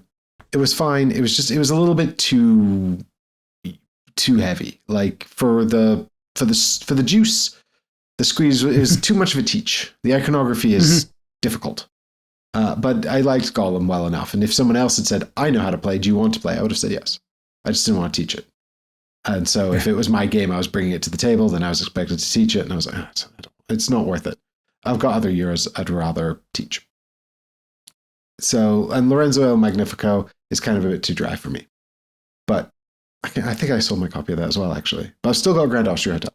Anyway, speaking of contract fulfillment, there's one I'd pick. All the same. They're all the same. No, so this is a head-to-head card game, and it's vaguely reminiscent of Res Arcana, and also kind of reminiscent of Seasons. And I thought that's really interesting coming from these two really Euro-centric designers. So I'm interested in that. I'll back that. And it wants to be quick. And so I played it twice. We played it at 4 players. BGA says best at 2, but I liked it at 4. I didn't think 4 was a problem. Everybody who voted for the player count on BGG actually recommended it at every count, with the exception of one person who said they wouldn't play it at 4. I think they probably had someone with AP at their table, though. Because if it's fine, it was fine. Like, I really don't think that was a problem. I think maybe if you were particularly hung up on knowing what everybody's tableau was doing at all times, you might find it a bit overwhelming, or you could be quite overwhelmed. But actually, you don't really need to know. And I'll get back to this point later on. Anyway, but I thought it was great at 4, and I would happily play it at 2 or 3 as well. So I don't think that's a problem. And it's really a game of like 2 phases. You spend the first phase is everybody just gets dealt a hand of 7 cards. And then you just go around the circle drafting a card until everyone's got 7 cards. So the first phase is draft the cards. The second phase is play through the cards drafted. And that's the whole game. And so it's like, it's really quite hung up on this initial draft. And you're sort of looking at these cards, trying to figure out some kind of combo. You've got a bit of guidance here because you've been given 2 leaders. You don't have to pick your leader till you're done drafting, but your leader gives you a cool special power. They're consequential enough that you probably want to play into them.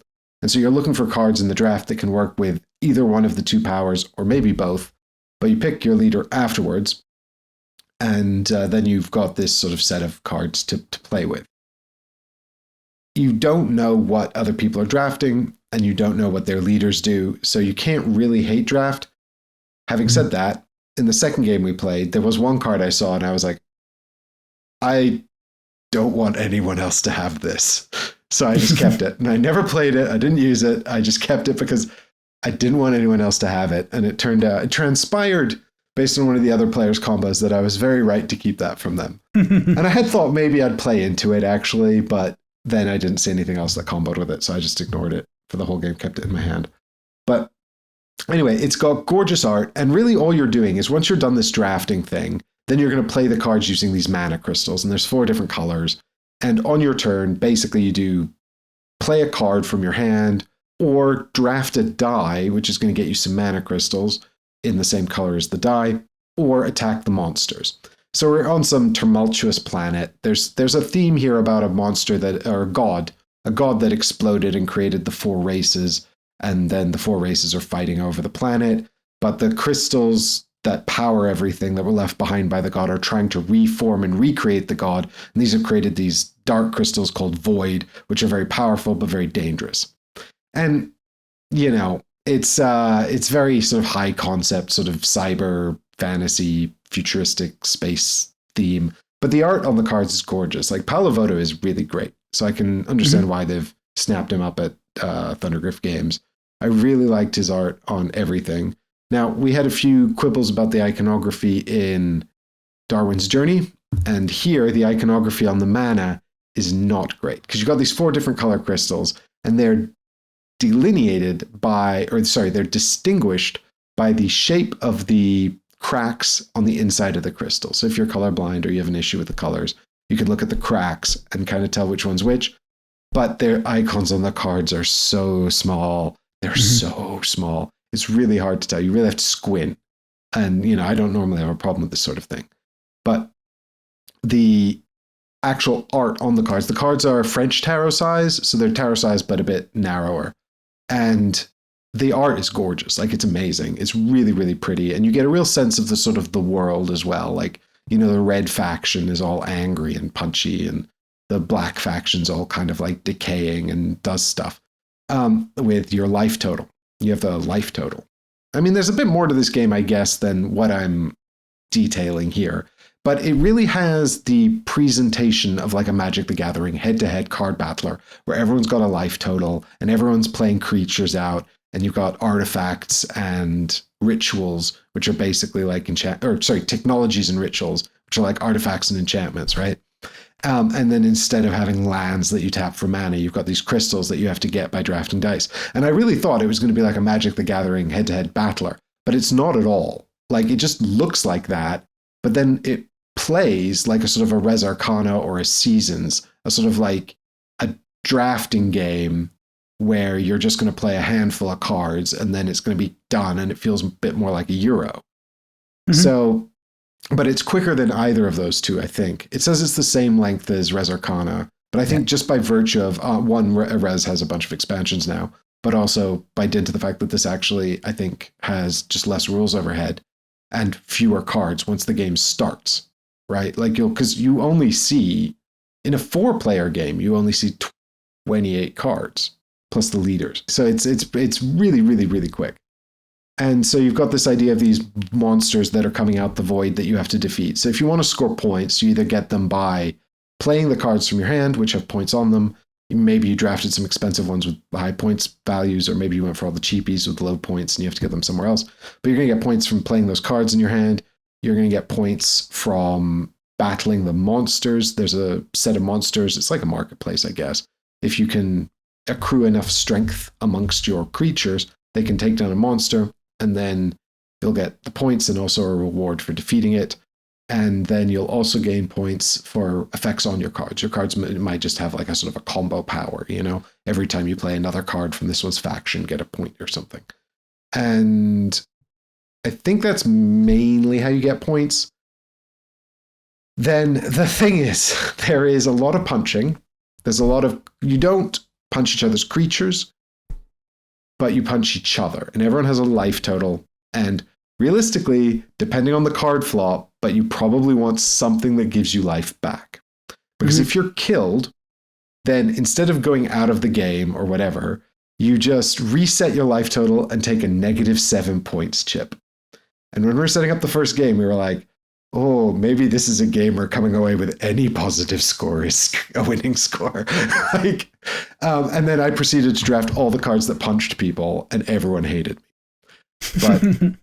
But most of that, I thought if this is going to be a game of weapons, I want to have the weapons.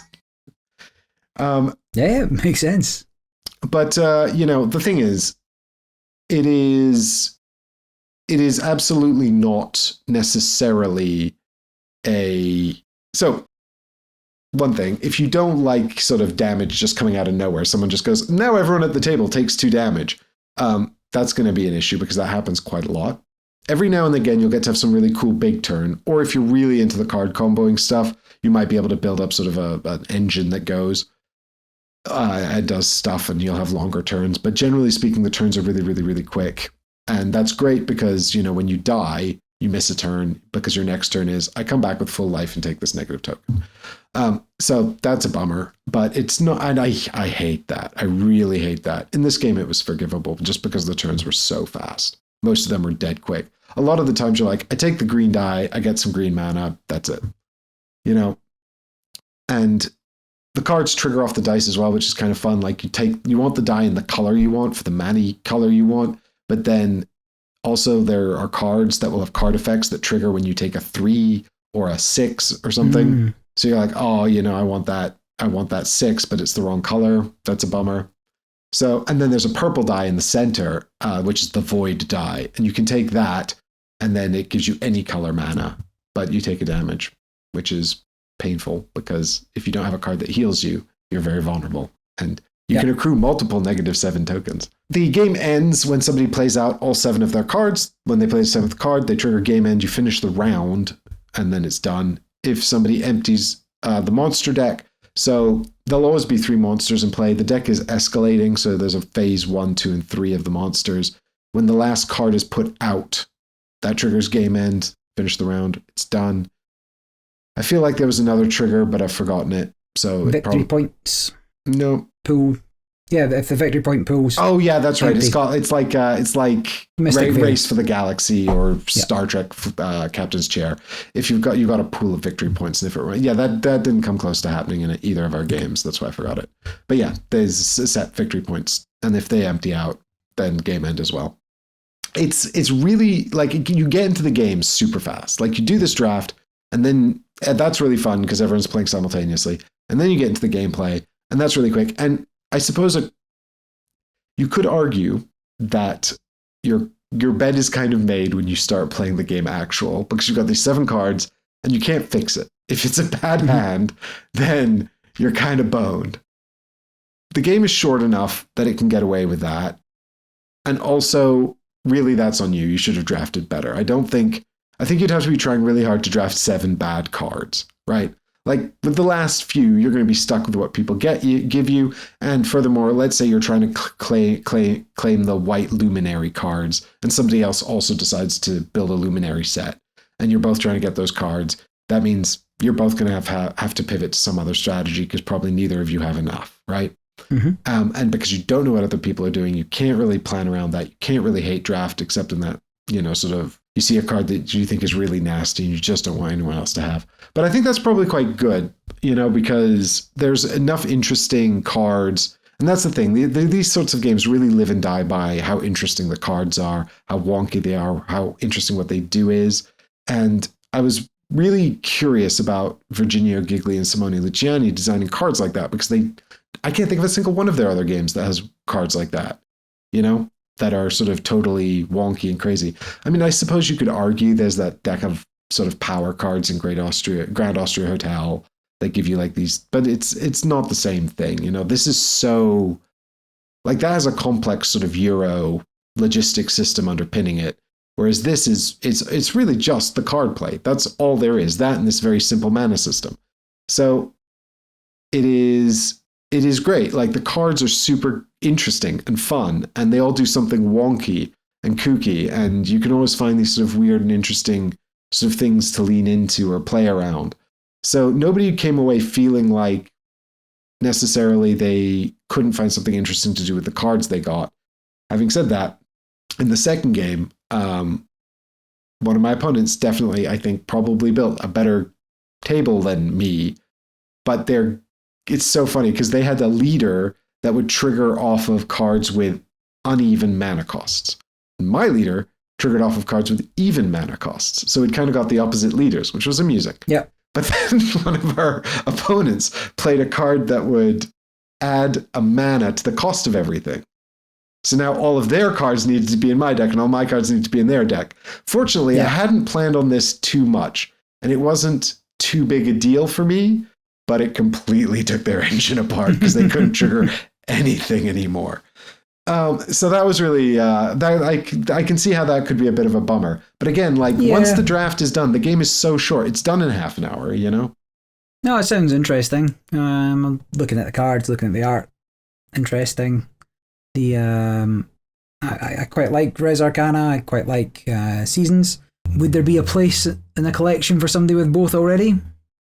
I think yes, and I think for this, I mean, there are all kinds of noises from the publisher around like what should we do next with this? You know, it looks like they want to have a ton of expansions and stuff. Fine. I think as a core product, this is great. There is a mini expansion in the box called the Artifacts mini expansion. We didn't play with it.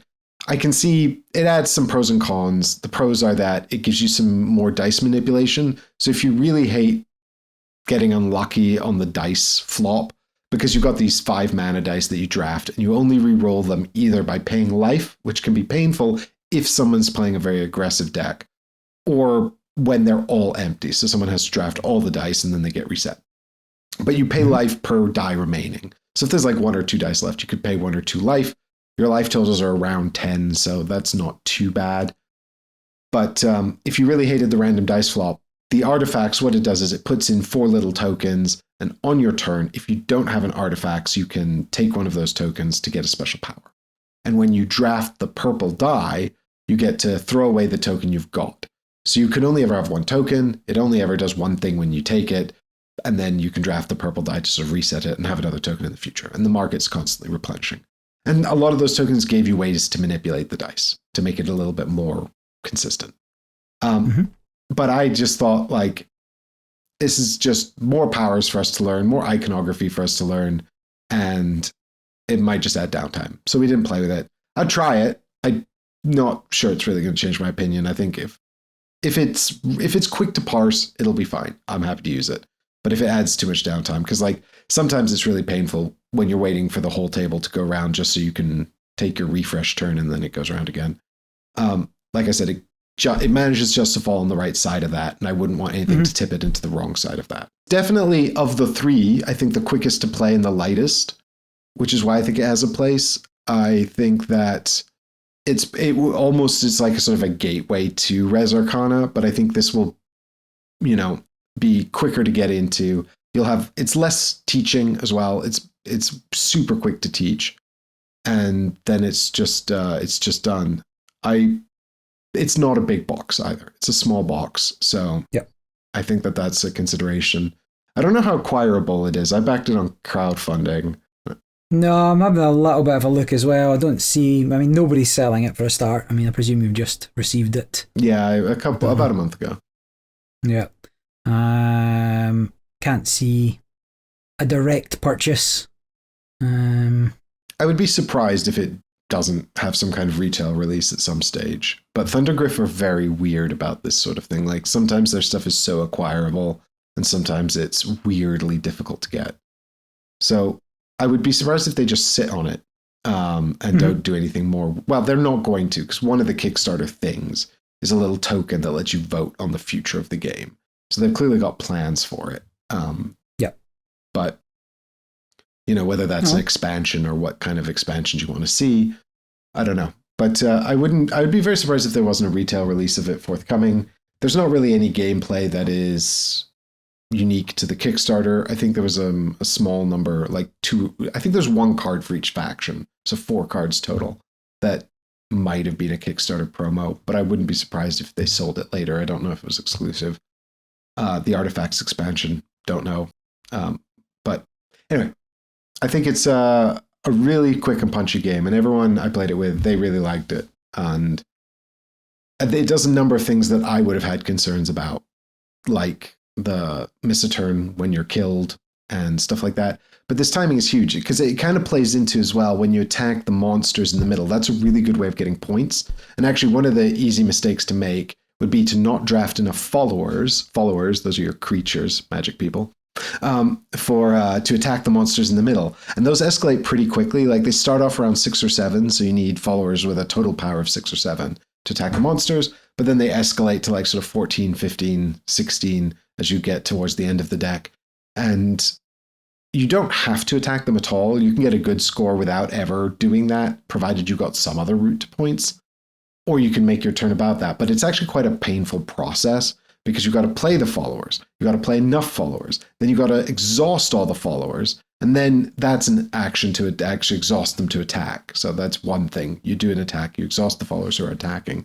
But then it's another action later to untap them or unexhaust them. And so it's a multi. So what they've done is they've taken like sort of every thing you might have done in one turn of Magic and parsed it out into like these solo actions that you have to do. But they've done it really well because they're Eurogame designers. So they've sort of made all the actions like difficult and tense and annoying because you're like, oh, I need to act faster, but I have to do it this way. Please, nobody mess this up for me.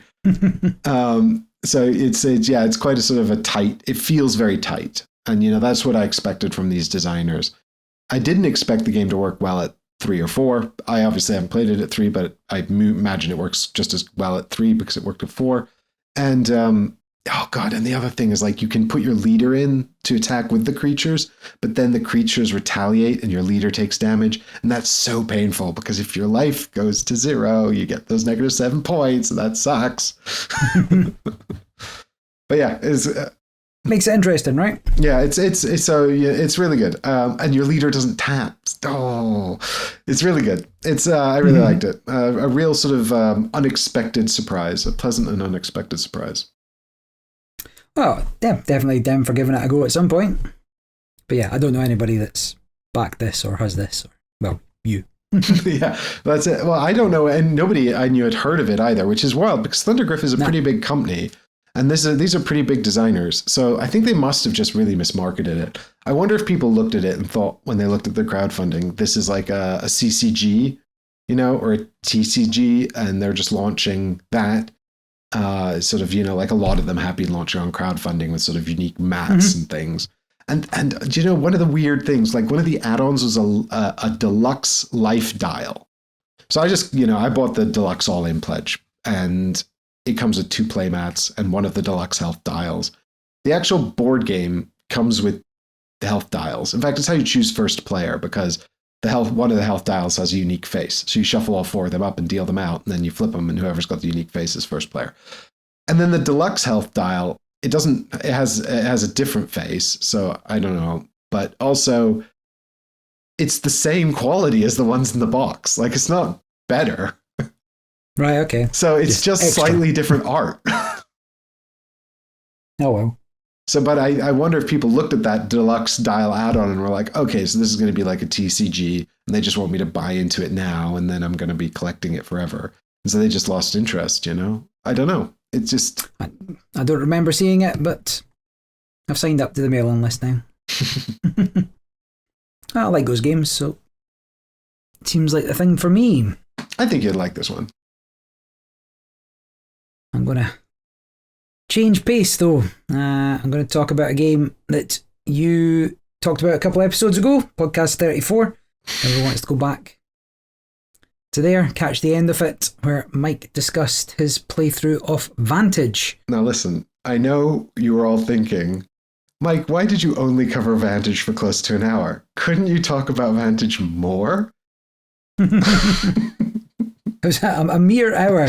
Everybody's like, oh, I wish Mike would talk more about Vantage.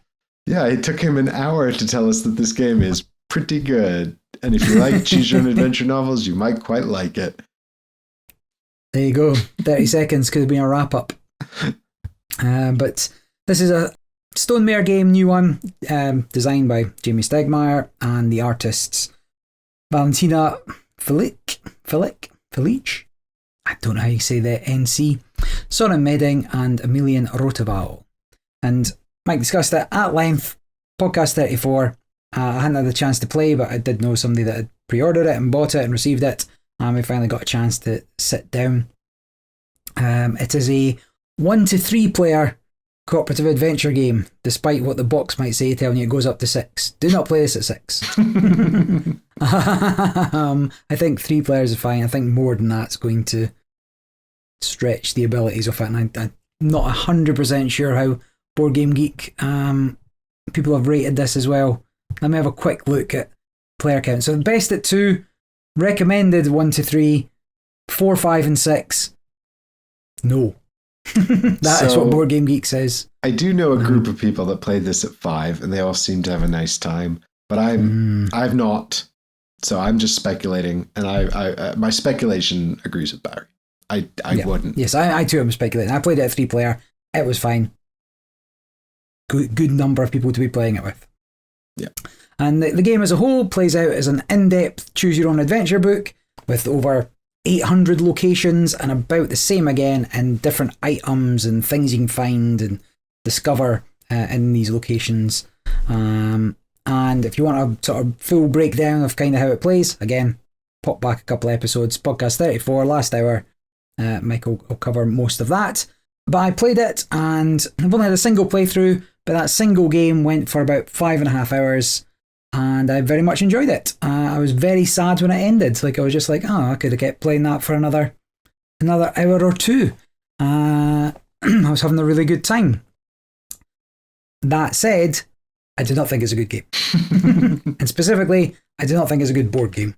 Right? If this was a mobile app, I'd be far more inclined to return to it. It's a box full of cards. Whilst Mike gave it a thoroughly glowing review, and you've just heard me say that I had a great time with it, in no particular order, I'm going to give you some other side of the coins for what I think about it. Just to jump in before I let Barry go, but I'll be very... I think I probably do agree with you, and the reason I talked about it for so long is, precisely because I do think it's not a net for everyone product. And I do think to an extent, it's going to be about how much you want this to be a physical activity. And I do think, I was annoyed when I was editing back my entire spiel, and I was like, I talked about this for so long. I needed to be quicker and maybe get to the point faster. I totally acknowledge that. But I also thought, I really wish I'd described it sort of more as an activity than a game, because game has all these sort of implications of winning and achieving sort of certain milestones or goals, and maybe a competitive sense, or at least even if it's a cooperative, a sort of a sense of competition against an adversary. And this game doesn't have a lot of that. It's kind of just an activity, that you do. And while it's very good at sort of filling the time and keeping you engaged and interested, certainly if you're looking for those sort of senses of accomplishment that you get from a sort of a more structured game with adversaries and obstacles, it doesn't offer a lot of that. Although it does have those things. It does have, certainly a sense of the way it resolves it isn't ideal. So anyway. So yeah, just to, again, this to help you make up your own mind. You might be like me, you might have a really good time with it, and you might continue to have a really good time with it. I will be doing some mild spoilers. I don't think it's enough to warrant skipping this section. I'm not going into story beats or anything specific. There'll be things you may or may not encounter for 20 different playthroughs. But some of them are key to mention. I'll give you a little bit more of an advanced heads up if I think it's going to stray into genuine spoiler territory, but I don't think it is. So my first problem with the game is the art. Right, the art for all 800 plus locations is this sort of sketch style. It's fine, but it's undetailed. I describe it as often bad Dixit cards. Right? So they're showing something very specific, but they're the sketch style and it's not clear what's in the image, which is fine, except that some of the game is interpretive. Some things require you to be nearby to use something, and it requires you to locate that on the card, or not even locate it on the card, just think, would it be there? Or is it there? And some of your items rely on your interpretation of whether that thing is in your location or not. So, yeah, I'll jump in on this as well, because I had the exact same thing really recently when I was trying to teach this game to somebody. And there are, of course, this high concept 6 concepts that use a system of keywords that's quite intuitive, right? Like you've got red, which is overpower, but in the game, overpower might appear as hunt or attack or conquer. And then it says when you're doing a hunt overpower action, you can trigger this thing. And that's very clear and very precise, and that's very good. Other things are like, you can only use this when you are suffocating. And then it's like nothing ever references suffocating, but then it's like, okay, I'm underwater or in space. Am I suffocating now? And the game will never tell you are, but you might just have to understand that you would be, and then you can use that thing. So, and I guess that they get around this, by saying at the front of the book, this is a thematic game. If you think you can justify something thematically, then just do what's the most fun and justify it, and don't worry too much about it. Which a lot of games do. Awakened Realms use the grim rule, where it's like always rule, if it's ambiguous, always rule in the most negative possible way.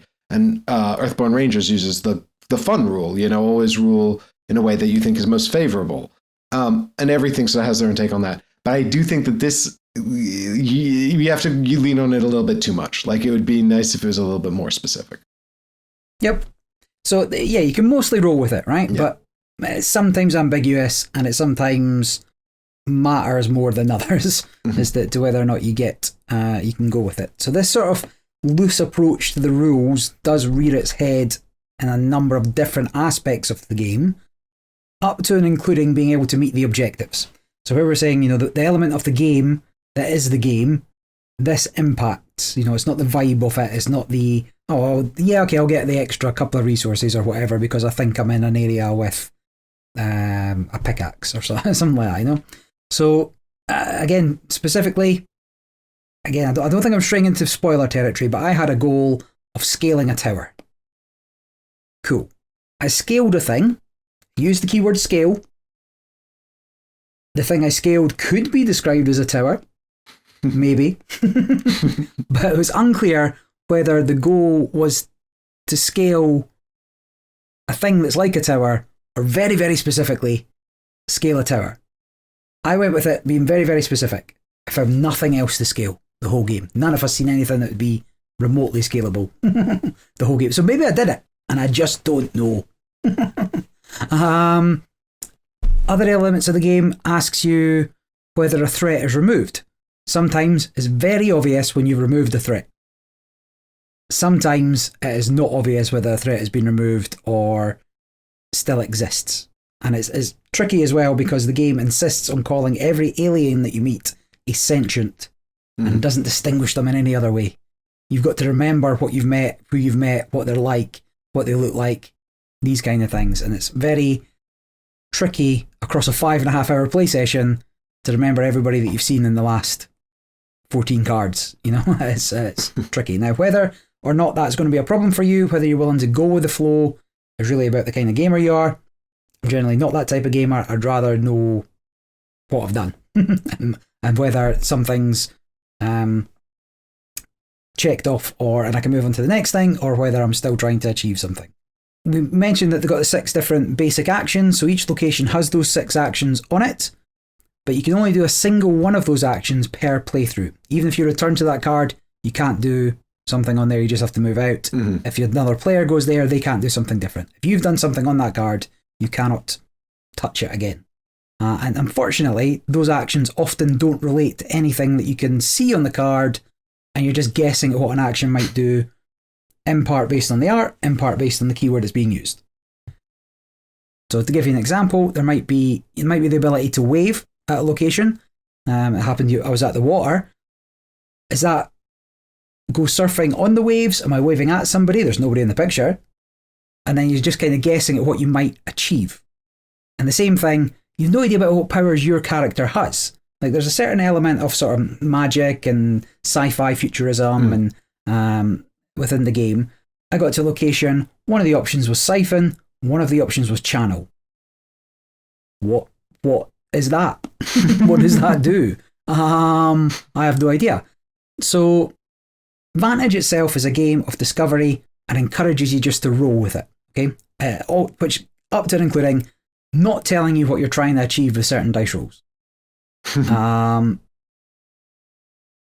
But rolling with it only works once, so then you'll know for next time. So second time round, I'll know what siphoning does versus channeling, or at least I'll know what one of them does. And so it kind of renders it moot if you want to base your whole game on this replayable discovery. And the problem, the whole game is a steadfast refusal to lay bare its mechanisms to you, and it can be frustrating. Again, depending on what kind of gamer you are. And I found this nowhere more frustrating than navigation. The game does come with a map system, kind of. You have to find the maps to let you look at a certain map, and you only get to see like one of 6 different maps. And then the movement system works against you trying to get around. There's sort of north, south, east, west. Some are fixed, some vary depending on what's going on. And I wanted to get back to a card I was at previously, but I couldn't, because I couldn't take the same actions I did. I looped back around to an earlier card, but I couldn't take any actions on that card, which was what let me move forward to the card 2 cards in the future. Because it wasn't just movement, it was a certain action I had to take to get to a place. And so the only reason I was in this situation in the first place is I took an action that I didn't know was going to move me 6 cards back around the area I was in. And at that point, it was too late. Like I've moved on, I can't get back to where it was. And then I had other cards that let me get sort of bird's eye view of the area. Yep. Except it's a Dixit card. Like I don't know what I'm looking at. Oh yeah, no, I had the same frustrations with those maps. I was looking at those maps and I was going like, this is very interesting. I can't tell anything. Yeah, I mean I will say you can use the maps if you're willing to sit down, spend a little bit of time looking at that map, and you can kind of figure out where you are. Kind of. But when I had this aerial advantage to I was able to kind of come down somewhere, but I couldn't direct the game to tell me I want to go down to that bit over there and not 2 cards to the left, Like I had to just pick a direction, or I had to pick to land, or I had to pick to get down somehow, and I couldn't go back to where I was aiming for, and instead I ended up much further away than when I started when I tried to get this vantage point to come down. It was really annoying. So again, the mechanisms are obfuscated in a way that interrupt being able to play the game, even from a sort of role-playing, vibey, storytelling kind of way. Yeah. One problem I had that's perhaps unique to me, because there's so many different things that can happen in this game, timing windows were a little unclear. I was told to gain a negative status. In my reserve, I had an item that let me avoid that particular negative status. I had what I needed to be able to switch those out, and the game implies that I can switch those out at any time. But it's unclear if I can use it after I knew I was going to gain that status, but before I received it. So in this instance, I just took it on the chin. I was like, it's happened. But then that meant that item that I was saving became useless because it wasn't on me at the time. Right, but thematically, could you have stopped it? Thematically? Not because of the type of item it was, really. Oh no, well there's another conflict, because you're supposed to do what's both thematic and most fun.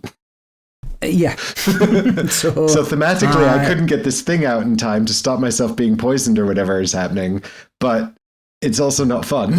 if it was early enough on in the game, I would have prevented it, right? Yeah. But I was like, well, I've not seen this sort of negative status effects before. I want to get one, see what they're like, and we're pretty close to finishing the mission, so I'll work around it.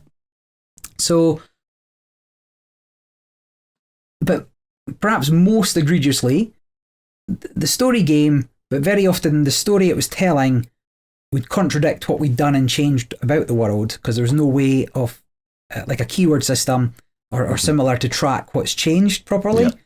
And so you would go into a section that will tell you, oh, this is what's happening. It's like, well, no, it's not, because I solved that ages ago. But there's nothing, there's no way of changing that paragraph entry in the book you're reading to say, if you've done this, read this instead. Yeah. You always kind of get the same thing upon entry there. So And also about the story, it's kind of weak, right? The theme's quite weak. If you're playing multiplayer, the end game, I think you touched on this, I'm sure, Mike. The end game can be quite unsatisfying if only one player gets to achieve their goals, and then that just ends it. Well, you all have shared goals, though. You do, but maybe you're working towards someone else because there are personal goal elements. But maybe like I'm nearly there. I've got 2 of the 3 things I need, and then the game's over. Mm-hmm. Like, no, okay. Then can we keep playing? Oh, you're going home. Okay, fine. You played for 5.5 hours already. You're ready to go.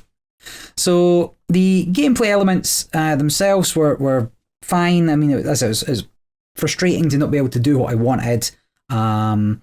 It's also, again, for a game of discovery, I'd seen my co-conspirators do something and they got a certain result from it. You know, they drank the healing water, they bathed in the special pool, they healed.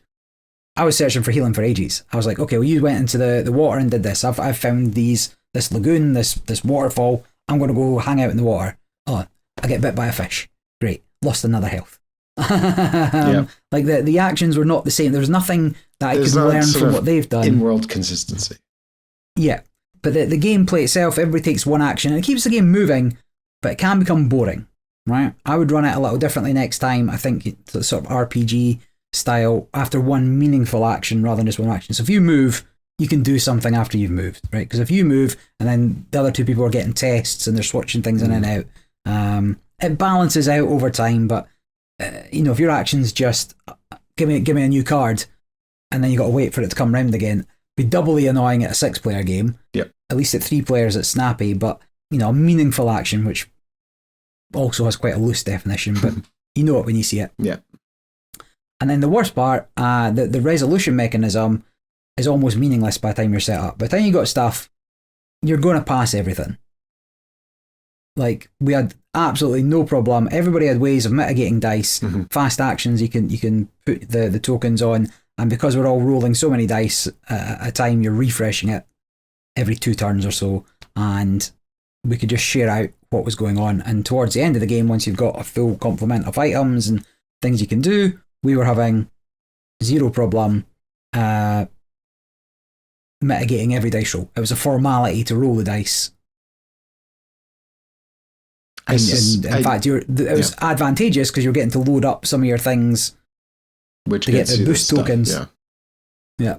I mean, I think I touched on that in the previous discussion because I in a way, because what I talked about was how there's a reverse power curve, right? Because the game world doesn't escalate as your power level escalates. So it starts hard and just gets easier and easier as you move forward. And I imagine that that's actually exacerbated at higher player counts because of the lightning system, which is basically a system that allows you to mitigate the poor dice results by giving them to your friends.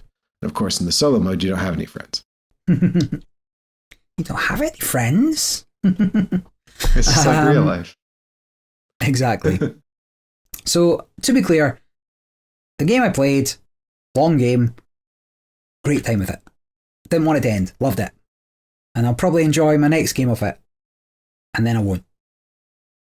That element of discovery is going to diminish with every play. Bringing what you've learned about the world into future plays is a selling point. But far from being a boon, is actually a detriment to the game. Not knowing what results you're going to get and knowing where you can go and this kind of thing is almost a negative to my mind. So I don't think the mechanisms hold up to repeated plays. I think the whole thing would work better as an app. Like, you're constantly just flicking through pages to do stuff. But an app would give you at least variable outcomes for the same actions, which may or may not be preferable. But if it is this discovery element, you would never be certain about what was going to happen next time you did it. Which is, the antithesis of what they want, or what Jamie wants the game to be. I was enthralled with it until I was frustrated, and I hate that it's so close to something. It is a fantastic experience that you probably don't want on your shelves. It's going to sit there. Once you've played it, it's going to sit there, and you're not going to look at it again. I mean, I think you're right in the sense that I do think there's a cap for the repeated plays. I think, a lot of replayability comes from either variety, discovery, or skill improvement, right? And there is not any skill improvement here. It's not a skill game. So it is variety and discovery. Now, there's not that much variety either because of the fail forward mechanism. So no matter how you approach a thing, it's really about how the variety is how much you have to pay to get there, not what actually happens. And there's a few tests where you might fail hard and then you don't get to see the outcome. And so you might want to go back in a future playthrough and try again if you can't in this playthrough. But again, you can also just adventure novel it and, put your thumb on the page or whatever, if you're really keen to find out what happens. And so it is all discovery. And as you rightly say, they've tried to spin this lack of variety into a reselling point, discover what's going on in the world, uncover the mysteries. Now, that is a finite amount, and the discovery will be exhausted, and then you will probably almost assuredly be done with the game. So the question is, how much capacity do you have for that sense of discovery? And I think, I was pretty open about the fact I have a lot of capacity for that. It's something I really, really enjoy. So I'm going to get more value out of it. And case in point, I've played it 4 times and I'm not yet done with it. So I'm still enjoying it. I would happily play it again. On my last playthrough, I found something in the game that was unlike anything I'd seen from it before, which I thought was pretty good. It was a mini game that was fun. I appreciate that. I was playing with my partner, Leanne, and she was not super stoked about the downtime of that mini game, which she could not participate in, but she was also interested in it. Unfortunately, also, there was some ambiguities in the rules they laid out for the mini game, which was kind of a pity. Having said that, it was still nice to discover and pleasing to go through. So I'm right there with you when I wish that it was tighter. I wish that it was more explicit. I wish that when I was suffocating, I knew the circumstances under which I might be suffocating. Part of the advantage of keywords is it allows you to play quickly. So if you know you've got something that triggers off of hunting, you will look out for the keyword hunting and go, I have a thing for that. Whereas if they never use the word suffocating, but you've got the helmet that prevents suffocating, and you never see the word suffocating, you'll never think to use it. You'll forget it's there, and that's a problem when you're trying to go quickly, when you're trying to parse things quickly. So I think that that's a shame. I think this, as I said, or at the top of this, it falls bang on to the category of fun activity. But I do agree. I think there's a limited number of plays, and it's going to depend entirely on your capacity for discovery and how much enjoyment you'll get out of that. There's enough. I don't feel like I've yet actually seen, despite the fact that I've functionally played, I played it twice, 2-player. So I've seen I sort of saw, you obviously don't get to see everything the other player sees, but I've at least had sort of experience by proxy. And then I've seen the 2 plays I had. I still feel like there's more to discover that I'd be keen to discover, but. Yep. I wouldn't mind playing again. I don't mind a long play session again. I just don't think it's a particularly good game. It is frustrating how close it is to being something really good. Yep. Agreed. All right. Well, we've got 2 more for you in this wonderful episode. We've teased it a bunch. It's about time. The long-awaited Scarface 1920 and the Bloody Business expansion. So Scarface 1920 is a crowd-funded game, and Bloody Business was from the second campaign, which was also crowd-funded. I think I mentioned a little bit about it on my first impressions. I gave a first impressions at some stage in a previous episode. It's designed by Tony Saradasafirm and Daniel Simon. I think I mentioned that one of them is a Spanish designer with a few titles, and the other has worked on just this. And then the art is by Antonio Stapperts. And the publisher is Red's End Games, who were set up by the designers specifically to publish this through crowdfunding. It is a 1 to 4 player game, unless you have the expansions. It can go up to 6 with the expansions. You need multiple expansions because each one is a new faction. So you need 2 factions to go up to 6. The internet says best at 3.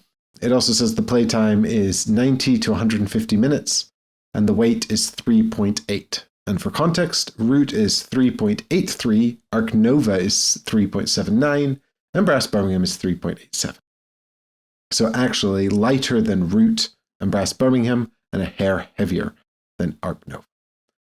This is a giant game from crowdfunding. It presents as an area control and hand management game. There is, I suppose, a modicum of deck building as well, which is why I was referencing Tyrants of the Underdark. It's part of what made me bring that back out, actually. I was like, oh, I should play something else that's deck building and area control. And really good.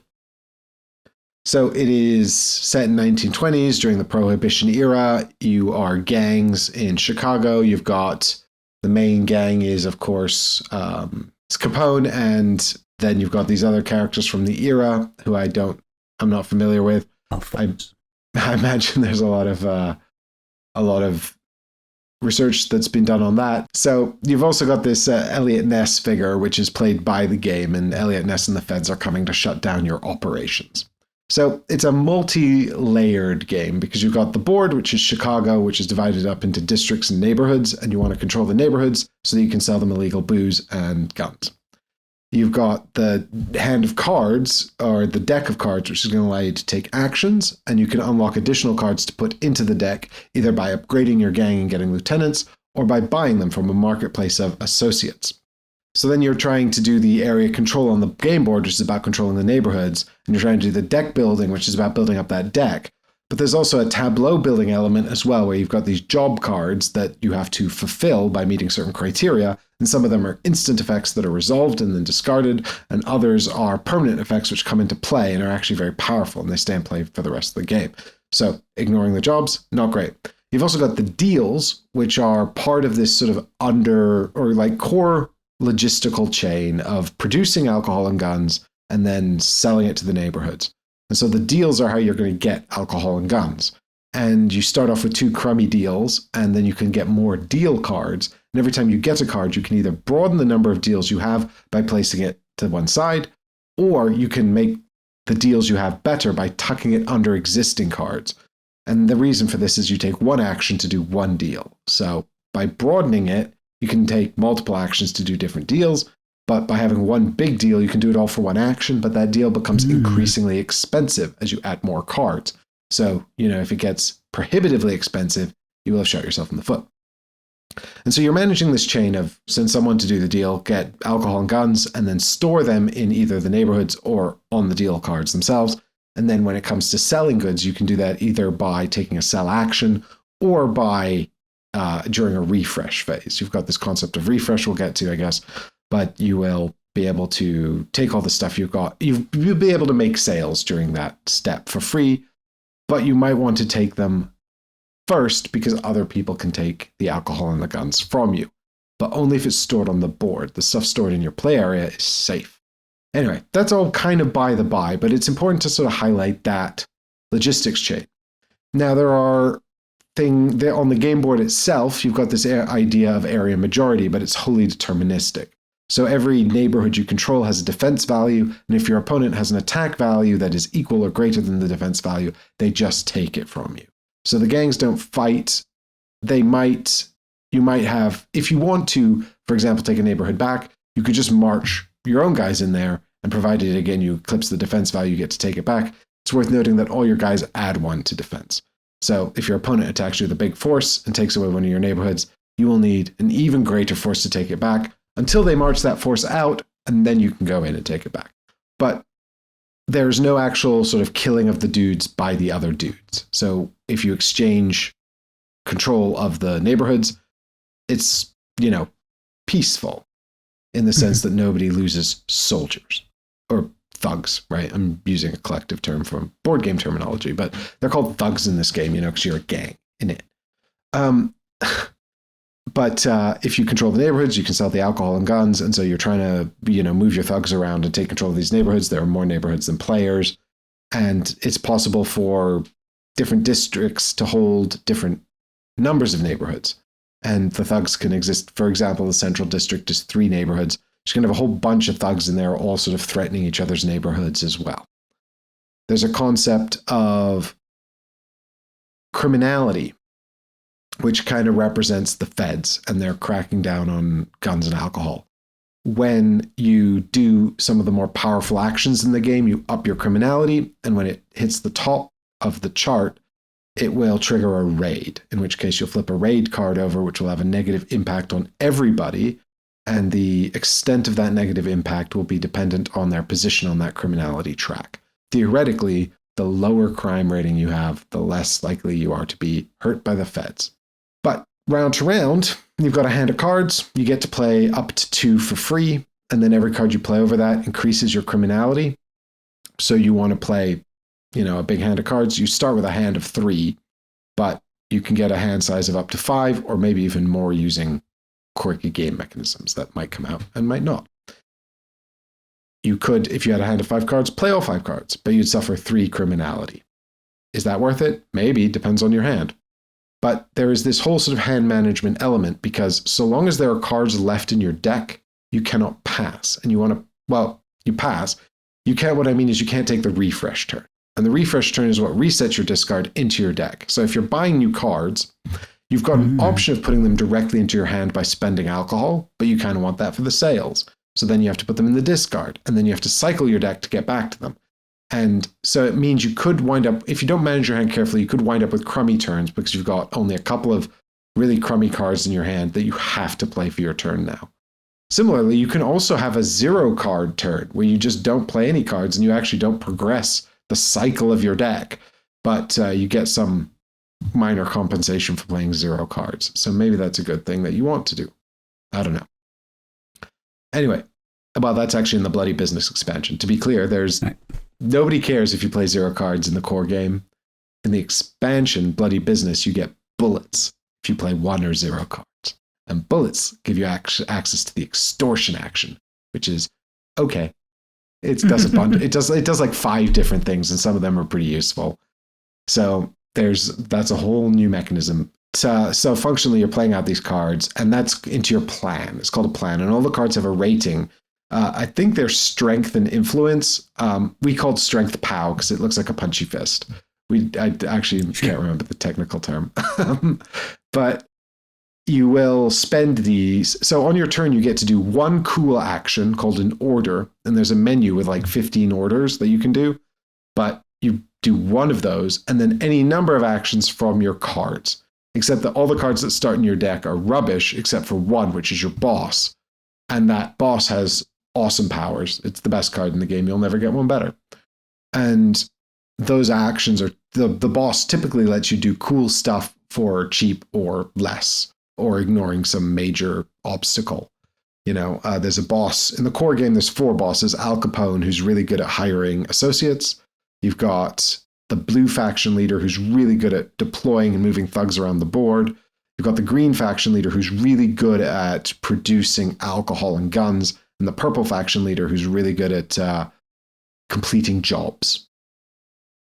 They can ignore the requirements on jobs. So that's really powerful. And they can ignore multiple requirements, potentially even playing a job card just for free without even needing to do anything, which is crazy good. So it's a lot. There's a lot of interworking mechanisms going on here. And to say that it plays in 90 minutes to, what is 150 minutes? 2.5. No, that's wrong. That's just straight wrong. Erroneous. Maybe if you're playing with the designer and they can answer every question that you have, but every time I've played this, I played it 3 times, and each time we had our heads down in the rulebook looking stuff up. There's a lot of ambiguities that need to be solved. It has a tight enough logistical core of producing, moving, and selling alcohol that the timing of things and the way these things interwork is really important. There's enough cards that break the rules in ways that seem powerful and broken that you want to verify that they work that way, because it's not confidence building. It doesn't leave you confident that this is the way it should be working. And a lot of the text is quite ambiguous. Now, this might be because it's a Spanish game translated into English. And it might just be because it's a big, broad Kickstarter project. But I really, really wish we'd had to spend less time heads down looking up rules and Googling things. And even then, even if you're super across it, I still don't think it's as short as 2.5 hours. I think you would either have to play it solo or at 2 players. But our 3-player game took us 7 hours. And I'm across games. I know how they work. The 2 people I'm playing with are super across games. They bang out games of TI like it's nobody's business. And they were complaining. They were like, this is more than TI. And it's not as heavy. But they're like the cognitive load. And it's just because there's a lot of little things triggering all the time and going off. There's just so many little things to remember and so many little things that you have to parse and work out.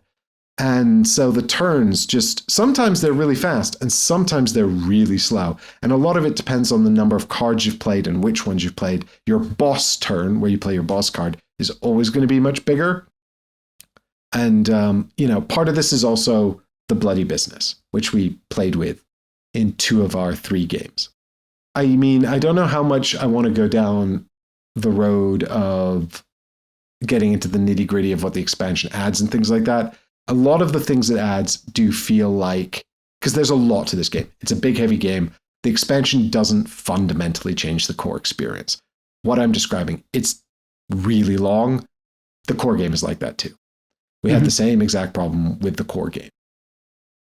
The bloody business feels a lot like a lot of patches. It's kind of annoying. It's a game of 2 halves, right? Because it feels like half of the stuff it adds are just sort of patches to fix stuff from the core game, or at least make it more dynamic or interesting. And the other half is like just broadening it with more guff that it didn't need. And unfortunately, it's not modular. So you have to put it all in or none of it. And I mean, maybe someone down the line could figure out how to make it modular. So just don't add these bits and just add those bits. And it works fine. Great. I don't want to do that work. I want the rulebook to tell me what is and isn't modular, what we can and can't add and remove. And it doesn't do that. It just says, here's everything.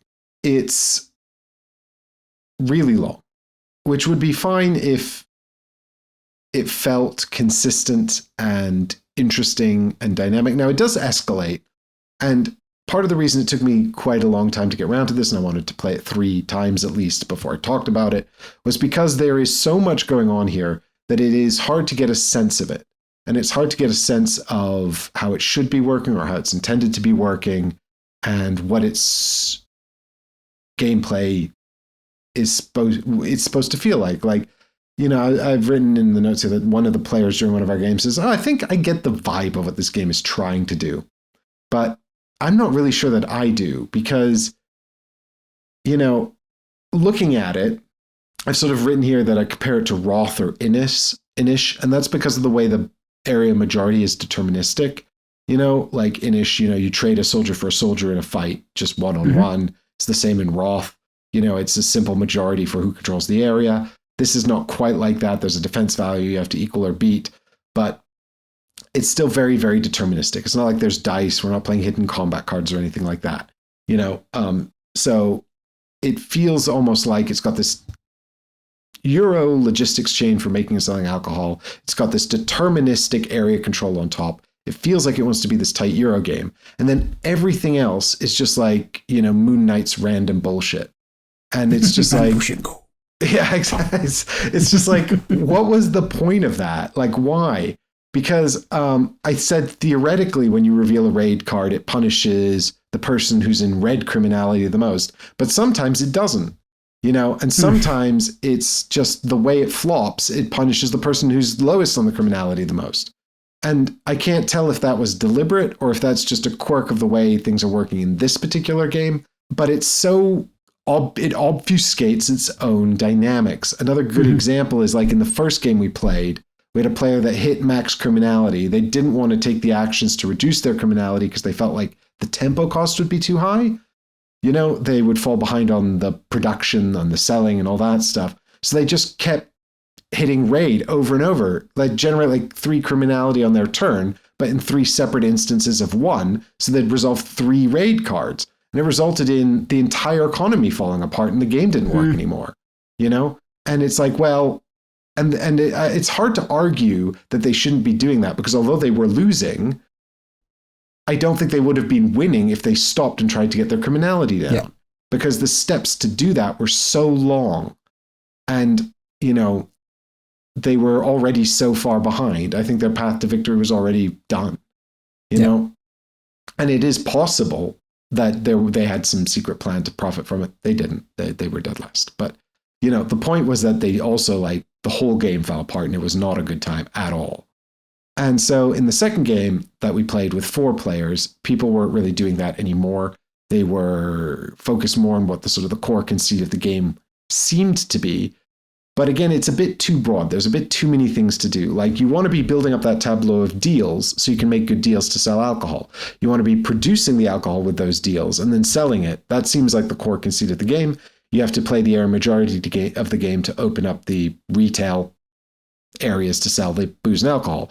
But actually, there's too many actions there. You need to build efficiencies into your deck in order to do any of that, because the game throws so many obstacles in the way to retard your progress that you can't really do any of it if you're trying to do it as just the core game actions, because each one of those things is an order, and you have 1 order per turn. And you can only get more by getting the counselor. And even then, the counselor still requires you to have a good plan to do multiple orders. And it generates criminality as well. And it takes 4 upgrades. And maybe you're just not doing gang upgrades. Because again, it's like between the jobs and the associates and building up the deals and getting gangers out on the board and moving them around the board. You know, it's all too much. You can't do any of these things in a particularly satisfying way. So you just kind of fall into doing what your boss lets you be good at. So if it's Capone, you're always doing associates. If it's the jobs person, you're always doing jobs. If it's the green person, you're always doing deals. And if you're the blue faction, who I took out of our third game because they're miserable, it's deploying and moving people around. And unless you're also good at producing booze, really all those gangs can do is move around and shut down the operations of everyone else. Because if you can't make use of owning all the neighborhoods by producing a lot of stuff and then selling a lot of stuff, then all you're doing by conquering neighborhoods is shutting everyone else down. Yeah. To be fair, they contain businesses, and when you do your refresh turn, you get income from the businesses, so you will get money that way. And the winner is the person with the most money. I don't think I mentioned that, but when the game ends, the winner is the person with the most money.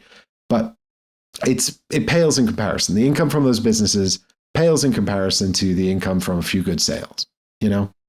And one of the powers of the green person is that they can produce at the dealers and sell in a single turn, which you can also do if you have the counselor in hand, but the green boss just does it way more efficiently.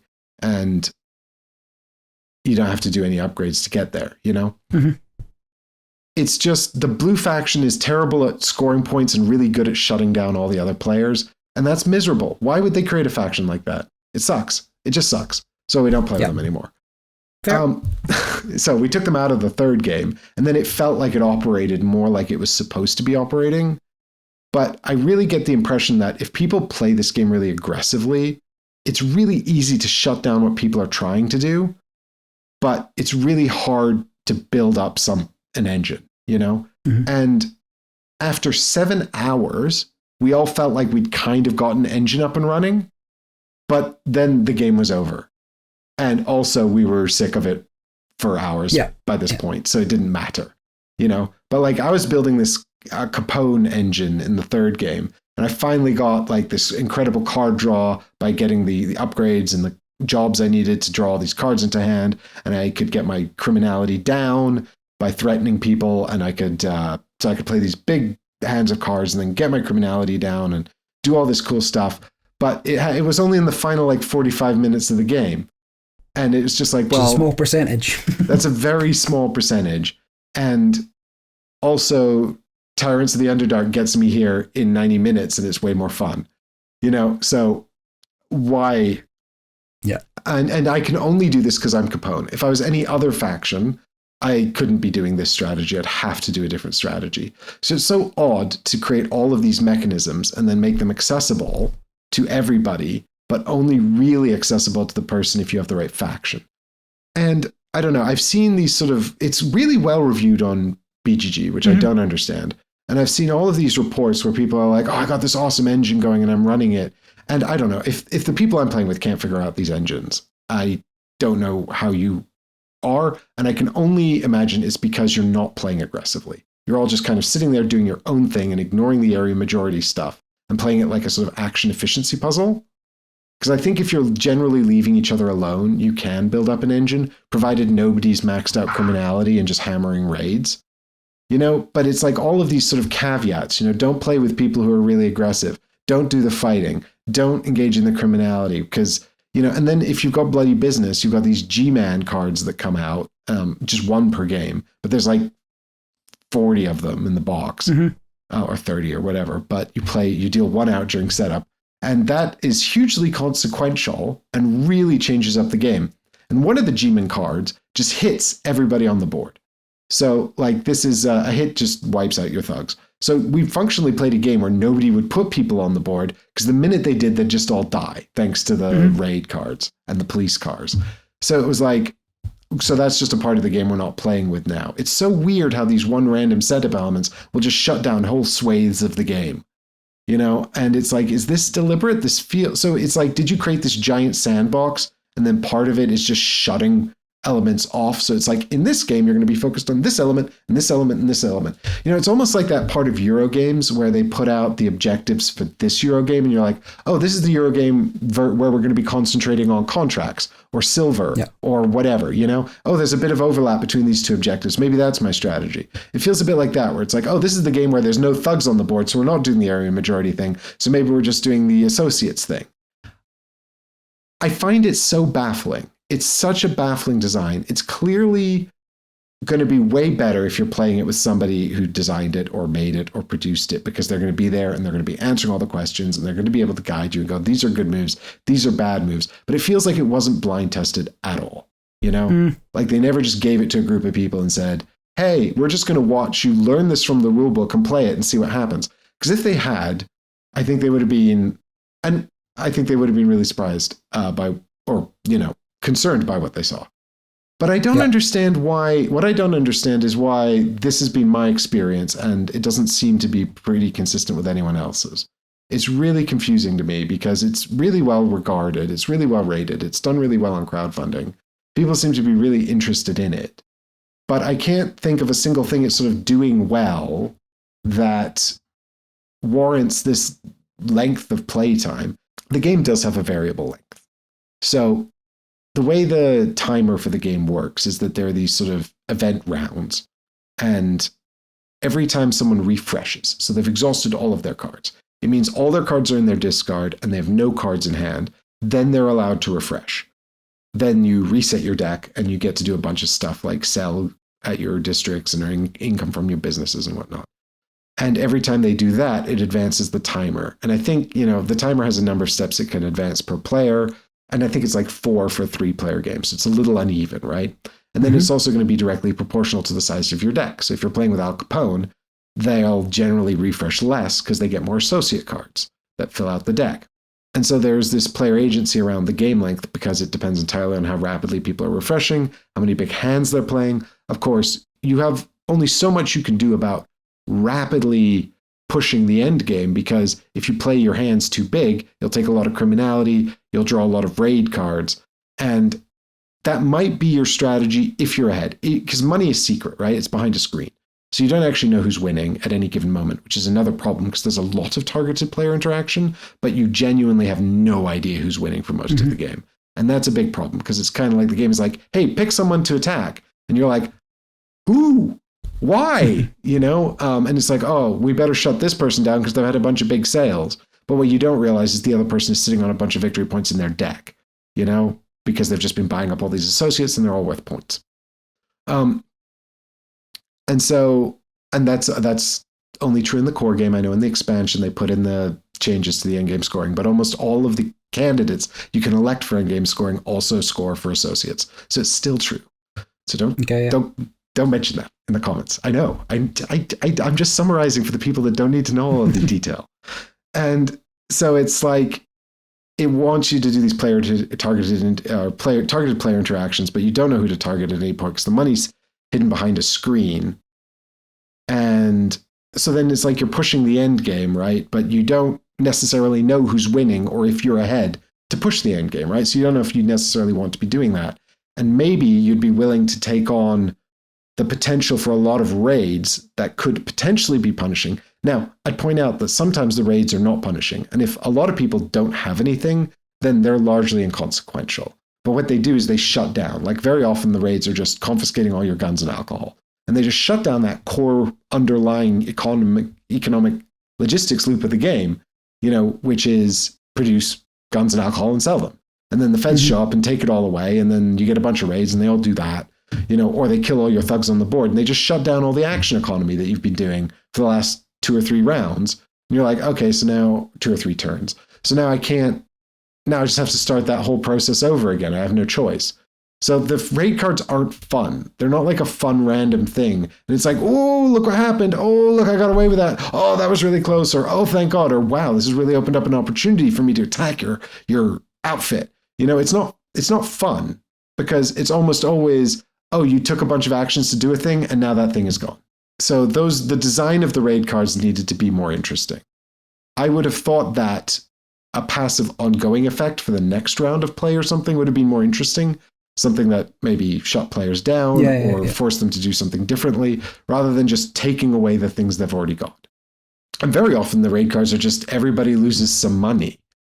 And what's actually also frustrating is sometimes they're get rid of your guns and alcohol unless you're low criminality, and then it's like get rid of your money. And I'd almost always rather have money in this game than guns and alcohol because guns and alcohol just becomes money, and albeit at a better rate, but money is points in the bank. Whereas guns and alcohol can always be lost. Even if you haven't got it on the board, you've got it in your player area where it's safe, you still could lose access to the neighborhood and then you can't make a sale anyway. So I'd always rather have the money, but apparently the lower criminality punishment is lose money. And it's usually less, right? It's less value than the value you would get if you turned the guns and alcohol into points. But it's so difficult to do in every game. It's been really difficult to do sales.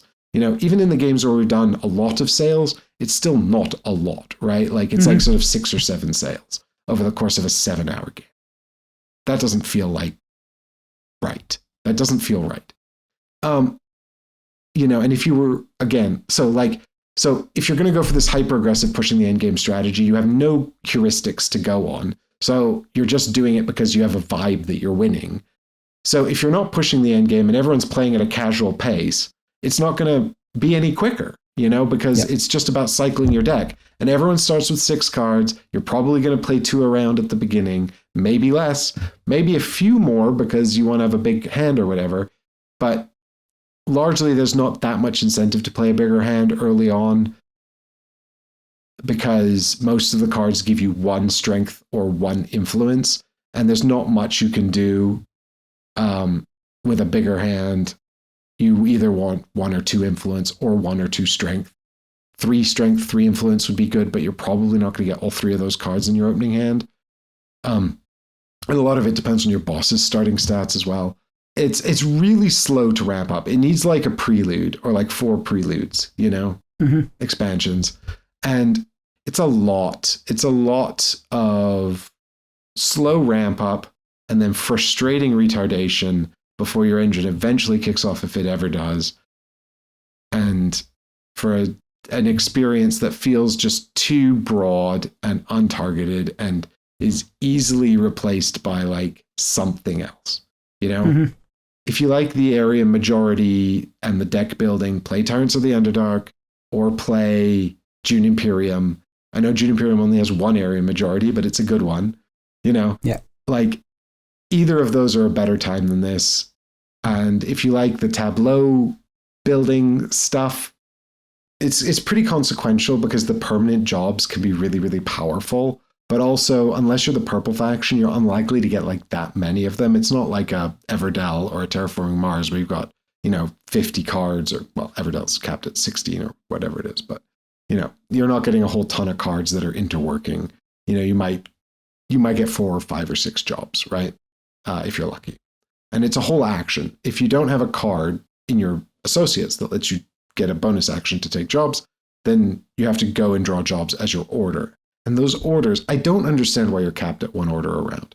I feel almost like you have to get the counselor, but then the counselor goes into your deck. And there's no way to trash cards. You're stuck with the bad cards you start with for the whole game, and the only way to mitigate deck bloat is to get a better hand size. But your hand size max is still 5 unless you can get something that increases it to 6, which is not reliably findable.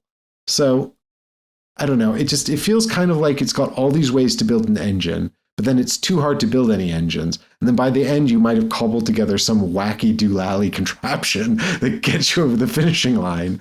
But it's not really satisfying, and it's too long. And none of the parts that seem like they're going to be fun are actually fun.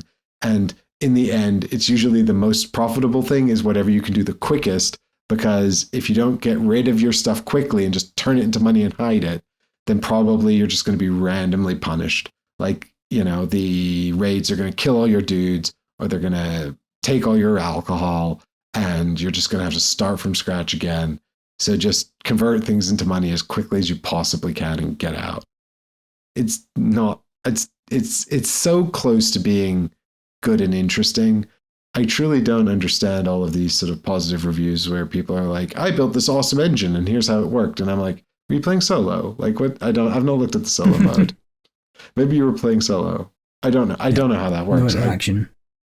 I don't know. Maybe, but the thing is, all the stuff that was super punishing is not even necessarily from other players, right? They're just in addition to it. It's the raids. And if everybody's avoiding raids and working really hard to keep their criminality down, then those punishments aren't coming out. But nobody's really doing anything then, because all of their big actions are being spent to reduce their criminality. So they haven't got the big actions to do any of the engine building or any of the interesting board stuff or the core mechanism of selling alcohol. Well, it sounds a bit disappointing. I can see some people matching your opinion on Board Game Geek, reviews and sessions and whatnot. But yeah, you're right. It's very well reviewed. It has 7.9. Yep. There, which is a good score for a game that's been out for a few years and people have played. Yeah, it's odd one that you've not connected with it the same way. Well, I thought the third game might reveal something key that I missed, because the two players I was bringing in to play with me had played before, but not with me and not as part of my group. So they'd had another teach, then they'd read the rule book independently. So they had a separate teacher, a different play, read the rule book independently, and then come to the table with me. And we'd been playing it perfectly correctly. It's just really wonky. Just doesn't work. Well, it works enough to make you feel like there's some great mechanism hiding within it, some great system. It obfuscates its terribleness under just layers and layers of mechanisms that seem like they should come together to create some satisfying escalation and experience, but it just never manifests. Sad, because it does look quite good. I was flicking through some of the images, and a couple of people have painted their miniatures for the board, and the board itself and the cards, they all look great. Yeah, it does. Kind of game. It's a really nice presentation. I'll admit, I think some of the cards might be quite problematic. I haven't looked into too much detail. There's certainly a nighttime deck, which wholesale just replaces the entire associate deck with like different powers, but also risque art. And some of those are a bit raunchy. I don't know if people would be offended by that, but also it's totally optional. You don't have to play with it. It's not in the game, so. The rest is just violence, and they say in the rule book, like, we don't condone gang violence, but, you are playing as gangs in this time of conflict. Oh, sad that it didn't work for you. Yeah, well, I want to hear, if you've had a really good experience with this, leave it in the comments. What I want to know is, can you have a consistently good experience with this? Because then I know there's something wrong. But, I think you could stumble into one good game of this by accident, just by dint of the sort of all the crazy mechanisms playing out in a way that's actually satisfying. But I feel like part of the problem here is that it's going to be wildly inconsistent every time you play, and it's way too long. It's a huge commitment for something that's totally inconsistent. Mm-hmm. Unless it's consistently wonky. But then, there's no saving it then. No. Oh well, not going to rush to try and play this one, I don't think. Nope, I would not recommend that. But what's wild is it has a better rating than Tyrants of the Underdark, which I don't understand. They're not really comparable in many ways, but also their core mechanism of buying cards and playing cards and area majority are the same mechanisms. Albeit different variations, yes. And one is really fun. It's just a shame. I'd love to recommend Tyrants, but you can't get it. It's really sad. Even the reprint one, not. It's pretty much all gone. Sad. I mean, you should be able to find it on a secondhand market. I'm sure if you looked, you could find a copy somewhere. But it's sad that it's not readily available in retail stores. Guess the license maybe just run out with Gale Force 9. No, they still make D&D stuff all the time. Who knows? It's a great game. Maybe they just released a new Betrayal at it's Builders of Baldur's Gate. Builders. Yeah. Working on other stuff, I guess. Terrible priorities. Right, one more, and then we'll wrap it up for this one. Much in the spirit of having played Vantage, recently arrived is the... What's the word I'm after here? Not the reprint. Well, I guess it's the reprint of Earthborne Rangers. So the expansion was on crowdfunding, at which point you could buy the original core box and campaign. I hadn't played the original box, so we have started there. My friend purchased it and we were going to play through it together. Other people in my group have played it, had a good time with it. I wasn't terribly interested when it first came out. They said they had fun. We were willing to give it a go and sit down and play through it. So they've got the expansion, we've got the base game, and I managed to get it to the table and have a few games. So this is Earthborne Rangers by Earthborne Games. The game's designed by Andrew Fisher, Brooks Flugar-Levitt, Andrew Navarro, Adam Sadler and Bradley Sadler. So some FFG alumni there, particularly for their card games. The artists in it are logged as Joe Banner and Evan Simonet. Yeah, finally, within the context of having played another sort of story game, freeform, open world, do what you like kind of game with Vantage, I thought, well, maybe this will give me more of an experience that I was expecting. So it is a very different style of game, very different kind of game, but not even the same theme, really. A little bit not. But Earthborne Rangers, customizable card game set in a futuristic post-apocalyptic Earth.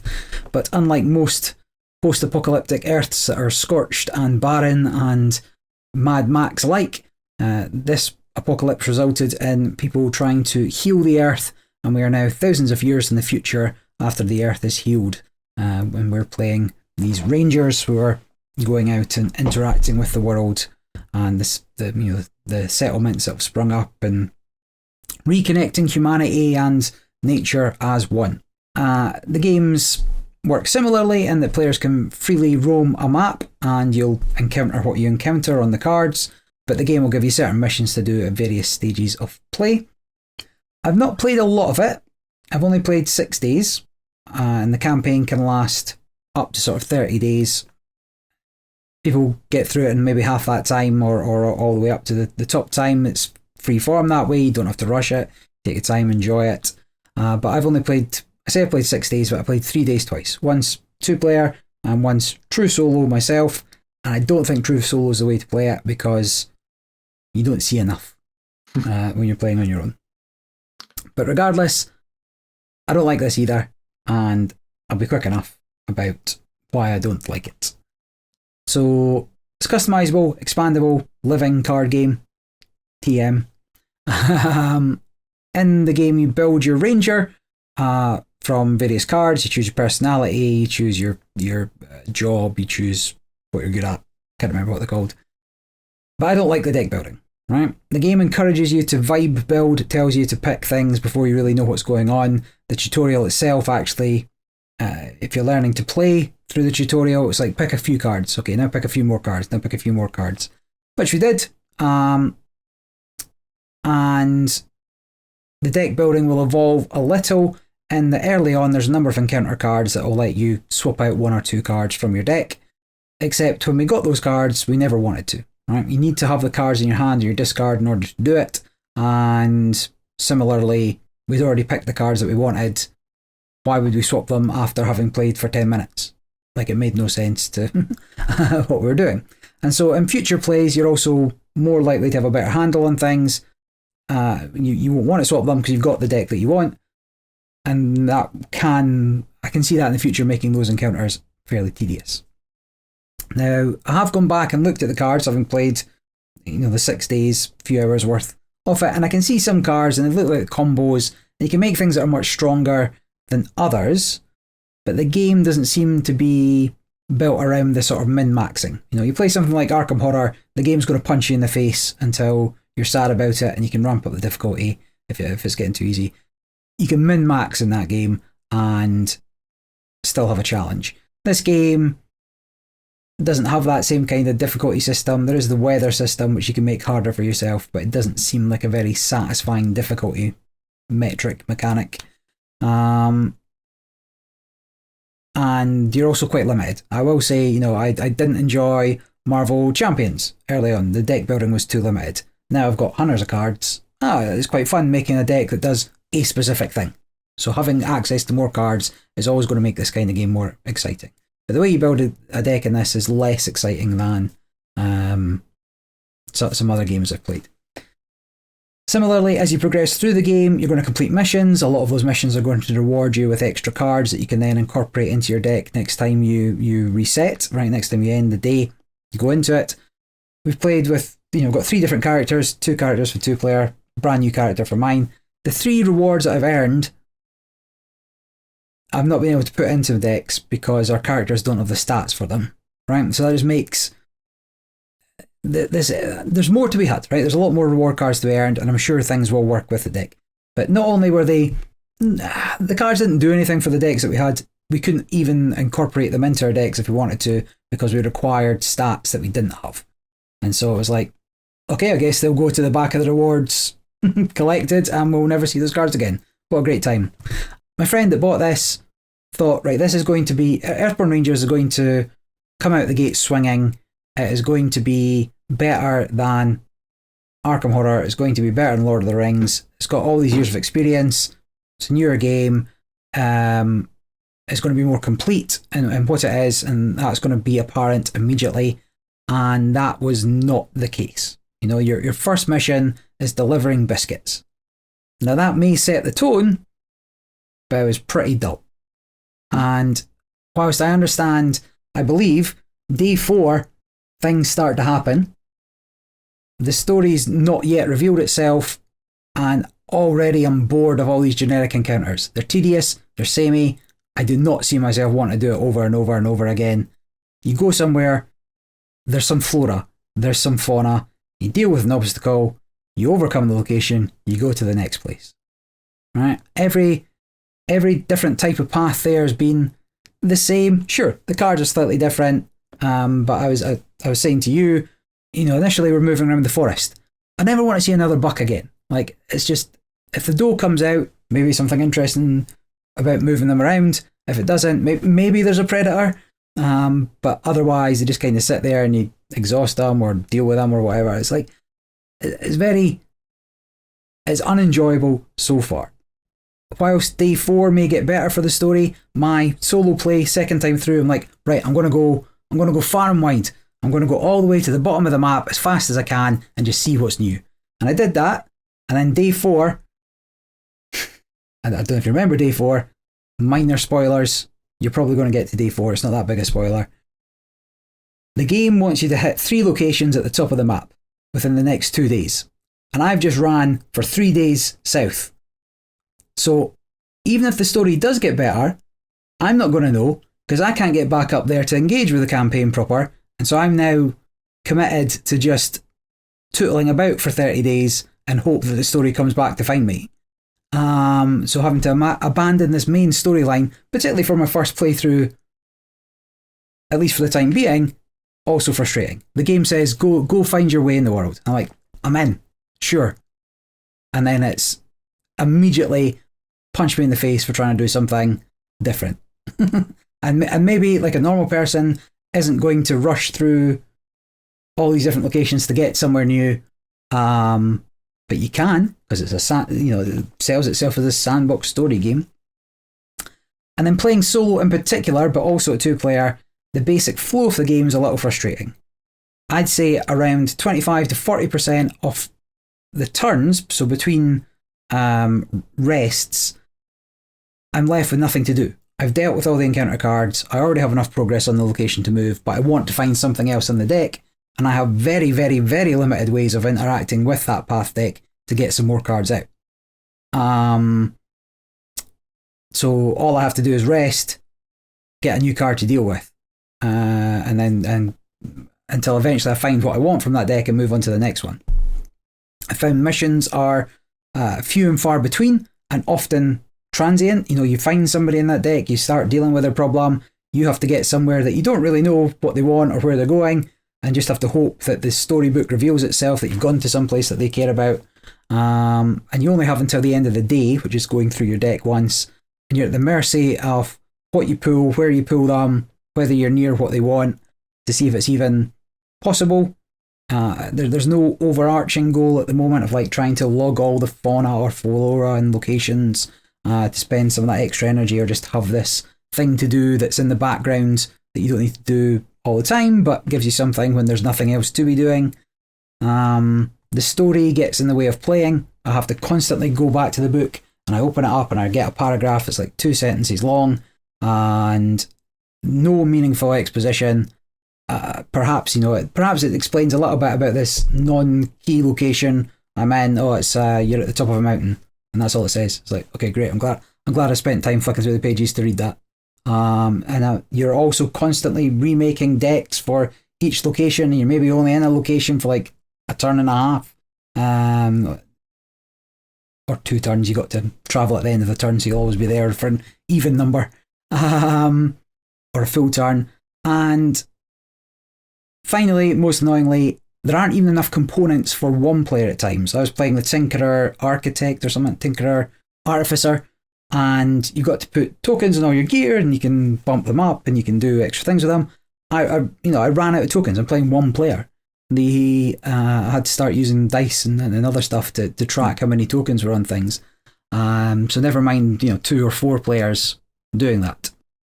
So say what you will about the core experiences of Arkham and Lord of the Rings living card games, but I've gone back to them time and time again. I've made a new deck, played different characters, and I've had fairly different experiences because the engagement comes from what I can do with my deck, or the variance comes from what I can do with my deck. It's the same encounters, there's enough variety in there.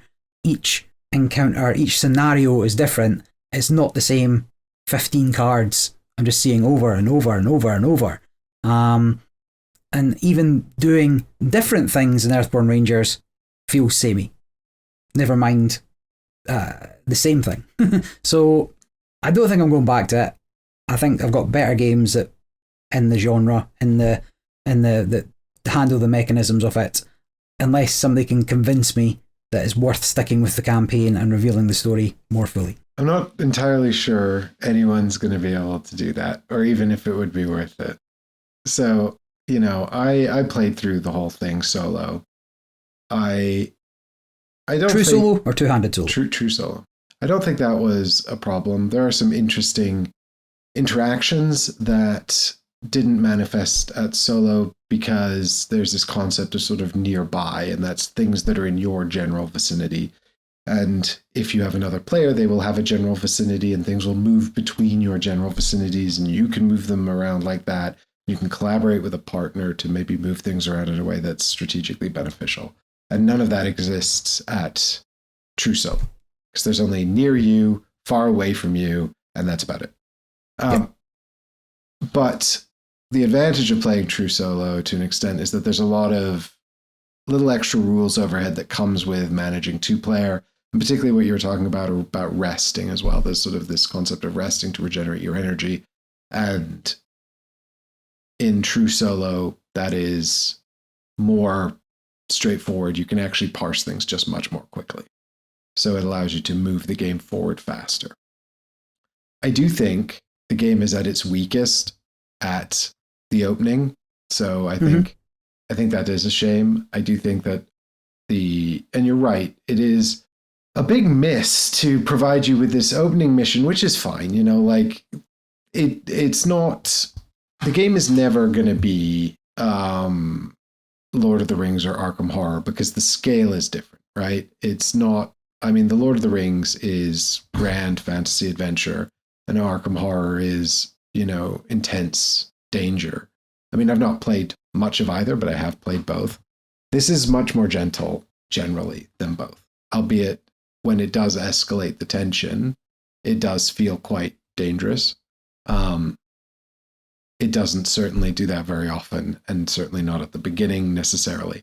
There is some tension in the events that you missed and didn't get to play, and I do think that that's a fault of the game design to give you this biscuit mission to try and set the tone, and then the minute it drops you in it, it's like, now go to these 3 locations in these specific places. I think it's also, the deck building is much, much more gentle because you don't really go away between games or sort of have this concept of like sort of episodes where you go off and deck build. You build a deck at the start and then gradually modify it over time.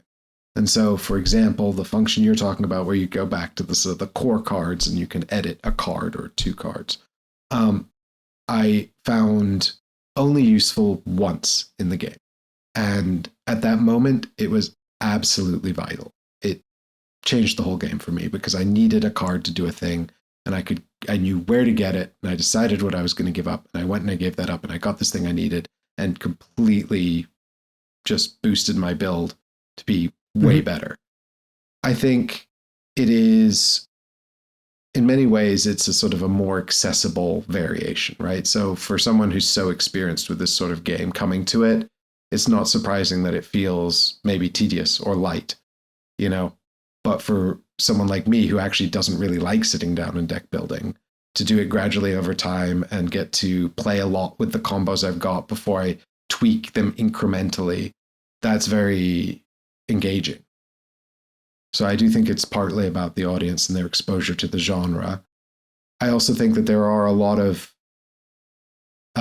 things that you can mitigate in the game. Now, I think it's a whole debate around whether or not you should have, because you're right, there is a lot of repetition, you know, and especially like a lot of there are these key locations that change the path deck, but there are also a lot of non-key locations which don't significantly change the path deck, and you have to travel through a lot of them. As you progress the game, you'll find ways to expedite travel because it's tedious. And I did that because I didn't want to travel through all those locations. And there's no real in-game benefit to accelerating travel other than avoiding the tedium of walking the whole way. Now, that is arguably a big flaw. On the other hand, it is an open world exploration game, and it's about traveling. And sometimes traveling, I guess, is monotony. So it didn't bother me. I got really quick at traveling around the world and at building the path deck and resolving it and moving on if I needed to.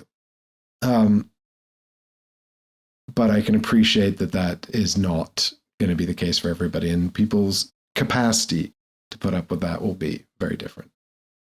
I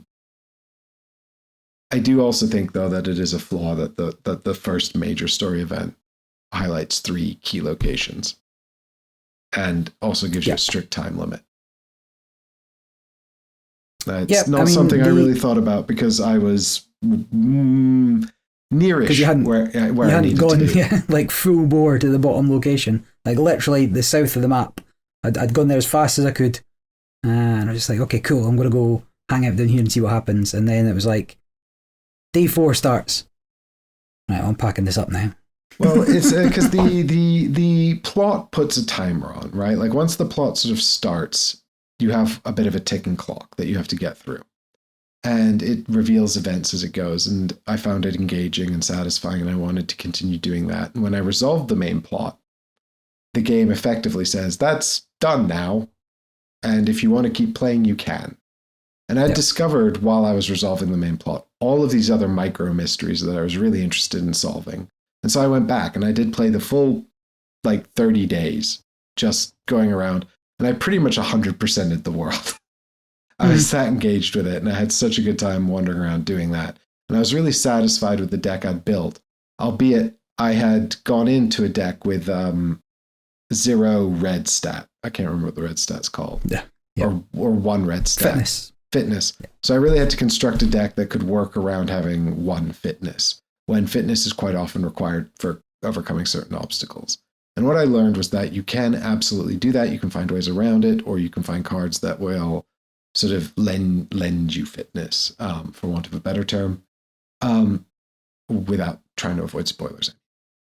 But also there was just like a handful of obstacles that were always painful to get over because I just had no fitness, and that was just the way it was. But what I guess I'm also saying is like I think it is probably a bit too sparse with the upgrades at the beginning, and you're right to point out that, like, depending on the build. Now, I do think that the game is gentle enough and incremental enough that you can build your opening deck on vibes. Yeah. I did, and I went, I was like, this is what I'm actually going to do when I play properly, so I'm just going to build this deck for fun. And I'm just going to I'm going to test that theory of vibes. And I'm going to create this character who doesn't do violence and doesn't have fitness and, just wanders around talking to the animals, because that's what I want to do. I want to be friends with the animals. And I had so much fun playing that character and improving them. I went through the whole game. So it does work. I think it could, if you were identifying the flaws of the vibe build early, and then the gatekeeping of the incremental improvements went on for a long time, I can see how frustrating that would be. And I don't know necessarily if there's a really good way around it. And I think maybe it would have been nice of them to put in a system where you could be a bit more flexible about changing your opening deck or going back into those discarded cards and accessing them later on to address a problem where you weren't really enjoying it. But I'm not necessarily sure if that would have addressed your I've not had any problems with overcoming the challenges, right? The vibe build of, my first build was the Shaper someone or other, right? But and I said, when we paired up, we'd both taken a 3 awareness personality, and both had one. We only had 1 or 2 in spirit, so hard to overcome some of the PAL checks, right? So we're missing hearts, right? We're missing hearts in that first playthrough, the dual playthrough. It's the only thing I managed. Spirit, I think, right? So we still managed. There's still ways of doing it. There's still things to be done. Or the cards give you ways around things. It's not a massive problem, and it's not hard enough that you're totally locked out of anything. My second build, the Artificer gadget guy, I can't remember what it is. Oh, yeah. I can't remember what it's called. There's two that seemed like a pretty obvious fit together, and so I took them. I've got a much better play area with that character, right? I've got things set up. I've got my gadgets set up, and I can do more things, move around. I've only got 1 fitness. Now, I know the game recommends not taking a 1 fitness for solo, but I can get around that with focus. And I was like, okay, I've got a good focus thing going on that I can use instead of fitness for traversing. Cool. But you've got to give me some sort of challenge. It can't just be anything. Well, I think what we're identifying here, both with the conversation about Vantage and to an extent the conversation about Earthborne Rangers, is that you're a very, very goal-oriented person, and you quite like to maybe min-max a sort of hyper-efficient engine to accomplish your goal. And the thing about Earthborne Rangers is, again, it's the fail state is that you just took a bit too long to get somewhere. Go to sleep. Yeah. And it's not really got a hard fail state either. And it really is more of a game of sort of exploration and discovery. And again, like sort of failing Earthborne Rangers is, to an extent, in this session of real life gameplay, I had 90 minutes and I didn't get to discover the thing that I wanted to discover in these 90 minutes because I got trapped in the mountains or whatever. And then I had to spend the whole play session trying to get out the mountains. And now I didn't actually get to the lake where I wanted to do the mission that I wanted to do. And so I'm going to have to put it away and come back to it tomorrow and actually get to do that thing. And I think we could probably have a whole podcast on whether or not that is what that is and how that works. But, to an extent, that's not really any different to any other game. It's just more acutely manifest here because there's no sort of hard delineation. Oh, you've died and you have to start over, or anything like that. It's just you've got to resolve these cards that you can't resolve, and it's taking you time to resolve them. And to an extent, a lot of the deck building in the game is just about doing things more efficiently, so you can explore the world you want to explore more efficiently, and engage with the parts of that world that you want to engage with when you want to do that, and accomplish those goals when you do them. And I think if the world and the story hasn't grabbed you, or it's not getting its teeth into you, then what is there for you? Yeah. Having said that, I don't think that you really get into that until you've sort of that main plot's rolled out, and I think that's on them. I think a lot of people actually have played the sort of the first mission and gone, "What is this?" and then just put it away, and that just goes to show that you're right. It should have come out stronger. They could have started with some sort of more exciting event, but maybe that would have been misleading, because a lot of the game is just wandering around, and then you meet some weird thing and you're like, "What's that thing?" and then the game's like, "It went over there," and you're like, "I guess I'll go over there now." And that's the game. I mentioned sort of the other day, like playing it, I almost want it to be real life. I want to go around I want to catalogue the return of life to the different parts, and track, there's a herd moving, and you can see them migrate or whatever, and you've got, these plants have sprung up and they've got medicinal properties, and then you know where that is, and if you're able to like go back because somebody you encountered was sick, and it's like, oh wait, I know where these plants are, I can go back. Like, there's definitely things I would like about just a walking simulator, but this isn't it. So I don't know. I may persevere for another few days worth of action in the 2-player game for my mate, but I'm not looking at picking it up again solo just to get through the story now that I'm definitely not going to see the main story. Well, I don't actually. So I do obviously know what those events are, and I don't know how much the game has told you, but I assume you know what those events are. I can't remember off the top of my head now what it tells you on that start of day 4. It tells you, look, you need to go and check these places out because they need help. I was like, well, tough. Good luck. Good luck to them, because I'm not getting there in time. Also, why are you also down here telling me when you could be up there helping them?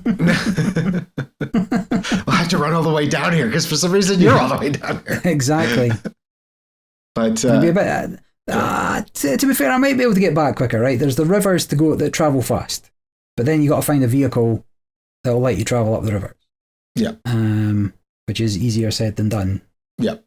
But you can only see one card a turn, potentially. Well, I hope this has helped someone out there.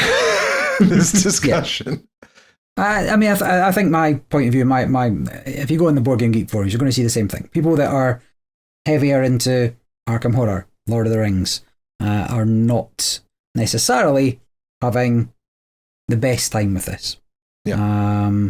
And the people that are more casual, I like, like the people that are more just like, oh, la-di-da-di-da, are having a better time. That's you, by the way. That's my impression of Mike. What do you think? Yeah, that sums up my approach to gaming pretty solidly. Yeah, la-di-da-di-da. Oh, look. I mean, there are genuine sort of challenging moments and moments of tension in the game, but I do think it relies a lot on how much you buy into the world and buy into the premise as well. It is, a game where I was really bought into it. And, part of the game is like, oh, watch out for those more difficult routes over there.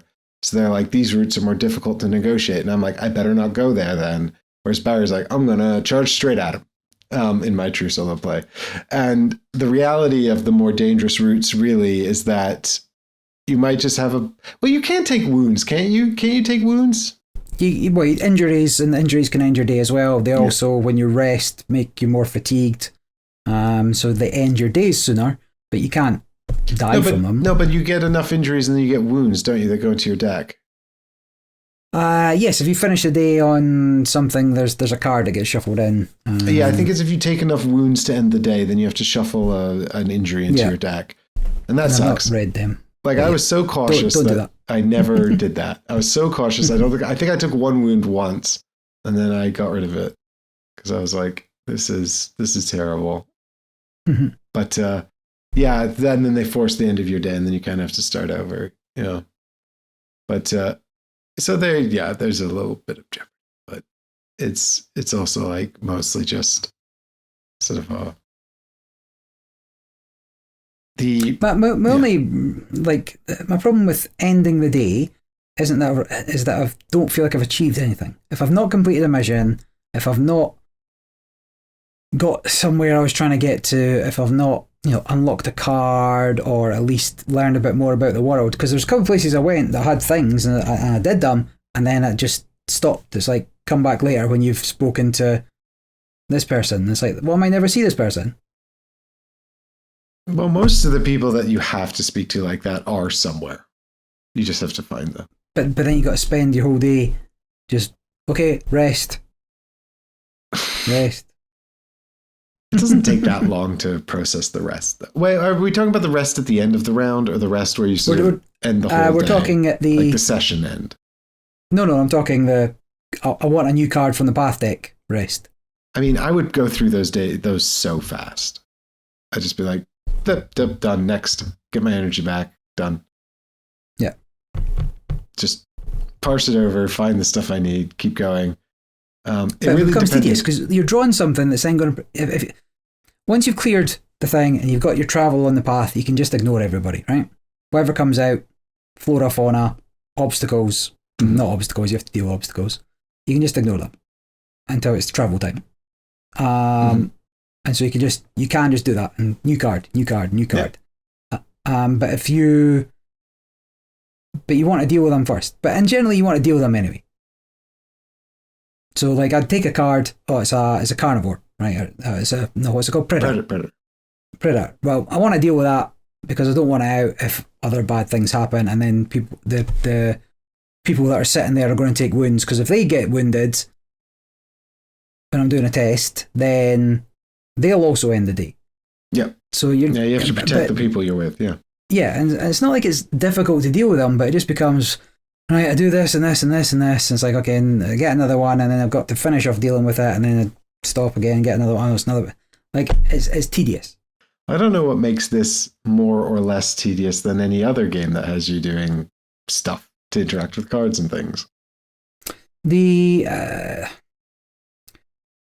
Correct, so like, let's take the Mythos deck for Arkham or whatever, right? You get one of them a turn, bad thing happens. And it could be a test that you have to do immediately, it could be something that stays with you for the turn, it could be an enemy that you've got to deal with. You give them the same kind of methods for dealing with them. You can avoid them and move away, right? You can evade and move away. You can damage them enough to take care of them, or there's some interesting things some people do with enemies. You can lock them down, you can power word, you can cast a spell on them and send them away. You could even use them to attack other enemies. You don't have that focus or variety out of the core box and what you're deck building in there, and you can never permanently evade something and get ahead of it, because the only way to do that is to travel. And if you're not ready to travel, Arkham Horror's got different locations that you move to during your turn. Like, you move up to like 308, which you can't do in this. You're there, and next turn it's going to ready up and it's going to be in your way again. Well, no, because you can resolve it and then it's gone. Sure, but attacking something's really hard. And if you've got limited spirit as well, like, befriending it's also fairly hard. Well, I mean, I think that's the deck building part. Like, I got really good at those things, and then just resolving most things was fairly trivial until I found interesting things. So it's tedious. Well, no, because it was satisfying. I'd built up my deck, I'd solved the problems, and I'd resolved them. How is that, any different to, I don't know, using power word kill to evade the monster or whatever? Is it just in the way the cards... You've also got limited resources in Arkham, right? You're reducing what you've got. Like, you're using your stuff up, and even getting like new cars and stuff is tricky. I don't know. It's a difficult one to fully explain, but it is not... I'm not satisfied by removing something when all I'm doing... Right, Arkham, I have a goal. Something I need to do to advance the story. Mm-hmm. And there's always a mission. Yeah. And that time is ticking down, at which point something will change, which doesn't happen in Earthborne. I have as much time as I want, really. I could even, waste a whole day just hanging around here. It sort of happens later, but yeah, sure. Not to the extent it doesn't. Yeah. It is a different feel. And I mean, I can think about it more and perhaps articulate it better, but it's just, you flip a card. Again, playing true solos, probably the worst way of experiencing it because you don't have that interaction. I always play two-handed in the other games if I'm playing solo, so maybe I should play two-handed here. Yeah, maybe. I don't know. I didn't have those problems playing true solo. I would flip a card and maybe it would be impactful, maybe it wouldn't if it was gentle. But usually I'd be seeking something out. I'd be looking for something specific, and I'd hope I'd reach it before I reached the problem cards that would delay me. Yeah. Same thing, like you flip a plant and just sits there. It's like, cool. Yeah. Well, no, but the plants give you opportunities. Later on, you get things that interact with them. You can do stuff on them. Sometimes you can prepare for ambushes on the cards. And there's, something you can use sometimes the plants to interact with predators and the prey and do different things. It's there. It's just, I get nothing from it. Well, Barry, I think the problem is that you're dead inside. Yeah, well, that as well, definitely. You're died inside, and you've got no joy left. No, I mean, I think to an extent, you're right. It is hard to pinpoint what the differences are because mechanically we could probably draw similarities all day long. So it's like, why does this one engage, for example, engage me and not? Like, I also like Arkham Horror. I also like The Lord of the Rings, the card game. I've not played them as much as you have, and I don't own them, but that's largely by dint of the complex deck construction required as a point of entry. And I don't generally enjoy that as much. And so, this has a lower point of entry, so I could get in quicker. And then it really is about whether I think the story engages you, whether the context engages you. And to an extent, I think it's, if you're describing it as tedious, I think it's probably because you're not finding it immersive. You're not engaging with it on a contextual level. And, that's just a failure of the storytelling. You didn't like flipping through the book. I got really excited when I found those numbers and I could flip through the book and see what it said, and I always found the text interesting because I liked the world and the setting and the solar punk thing that was going on. And I wanted to know more, like, who are the ancestors and what's going on with this thing we've emerged from and what are the biomelds, what are all these mysteries? I wanted to solve all of that, and that's probably why I've got more plays of Vantage in me as well than you do. Yeah. So it's probably just, about, I guess, discovery and mystery and sort of what grabs you as well. But I guess maybe the summary is, in summary, we're still searching for a narrative game that grabs Barry. Maybe he just needs RPGs. Maybe it's just going to be TTRPGs. Well, that's the thing, right? I mean, RPGs you can do so much more, right? So yeah, but I'm not looking for that out of a board game. And at the other end of the scale, I've got 40, 50 game books up there. Like, I'm happy just reading the story, making a couple of choices. Mm-hmm. But they're much more driven as well. Like, one of the things about choose your own adventure novels is there's no real chance. Well, actually, that's not true. Do you know what? Because I was about to say there's not much chance of aimless wandering. You've always got like sort of an objective, and you're choosing things that you trust the game book will propel you forward. Having said that, we played that Lost in the Ice Canada Wilderness game, and we just went round in circles for a lot of it. Like, wound up at the same bloody river, just back and forth, you know. So we got back to the starting point at one point, and they're like, "Are you sure you want to go back out? You're like way more messed up now than you were." And we're like, "But we didn't do anything. We have to go back out." But anyway. Well, I'll be interested to see if you do pick it up again with your friend, if you find anything more compelling once the story kicks off. But my gut feeling is maybe this one's just not for you. Agreed. I did play some games that I liked, but we'll save those for next week. Yeah, this is true. There was going to be a positive review in this episode, but it's already gone long. And also, I've got it. So I want to play it, and then we could talk about it. Yeah, so teasing that. Well, are we going to just spoil what that is? Are we teasing it? Up to you. People were in. Why not? But now they know that I like it.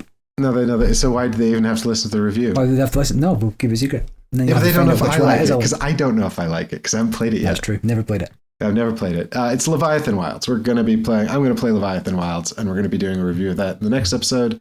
I'm also going to talk about the new Reiner Knizias. I got the triptych, so that's Silos, Ego, and Orbit.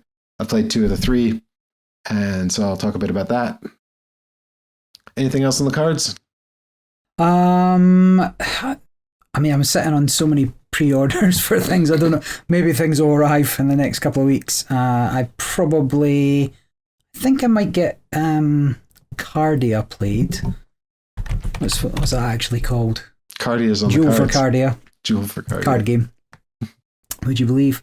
God, if it was tile laying, that'd be such a misnomer. No, it's Tilia you're thinking of. I don't know. Who knows what will arrive? Ra's coming soon. I'm pretty sure they've confirmed my address for that. The Ra expansion. With traders, yeah. I imagine the review for that will be very short. It's it's still good. There's more things to bid on. Yeah, there's more things to bid on. It didn't ruin it. That's the best possible review, I think, that it could hope to have. Mm-hmm. All right. Well, that's it from us, folks. I hope you've enjoyed listening to the podcast. I will be engaging personally. I'll be engaging with Legacy of the Ancestors, the expansion for Earthborne Rangers. I'm really excited about that. I just don't know when. Am I going to live stream it? Again, I don't know when. It depends when the new studio's set up and ready to go. There's also tons of requests from the patrons that don't include Legacy of the Ancestors, which makes me sad because I'm really excited to play it. So maybe I'll just have to do it true solo by myself, which is fine. But if you want to have a say in what I'm going to play when the live streaming starts, you can always think about supporting the show on Patreon. We also use that money to get better equipment and keep this content coming for you. So, that's our preferred way of supporting the show. Otherwise, you can always just tell a friend about this or share one of our reviews. Be like, see, this is the thing that they said about the stuff. This guy's never liked the game in 2.5 years. He's been on the podcast. They seem to run a board game podcast where they ostensibly love games, but all they do is complain about them. Even the ones they like, they're like, here's why you might not like this. No, we've totally agreed on Tyrants of the Underdark. Everyone can go and get that. That's great. No, you can't get it. Shit. Damn it. It's not even available. We're too hipster. That's our problem. That's not true. I love Arcs, and Arcs was very popular. So there you go. I'm just part of the hype. Bye, everyone. Oh, thanks. Thanks for listening and watching. Bye.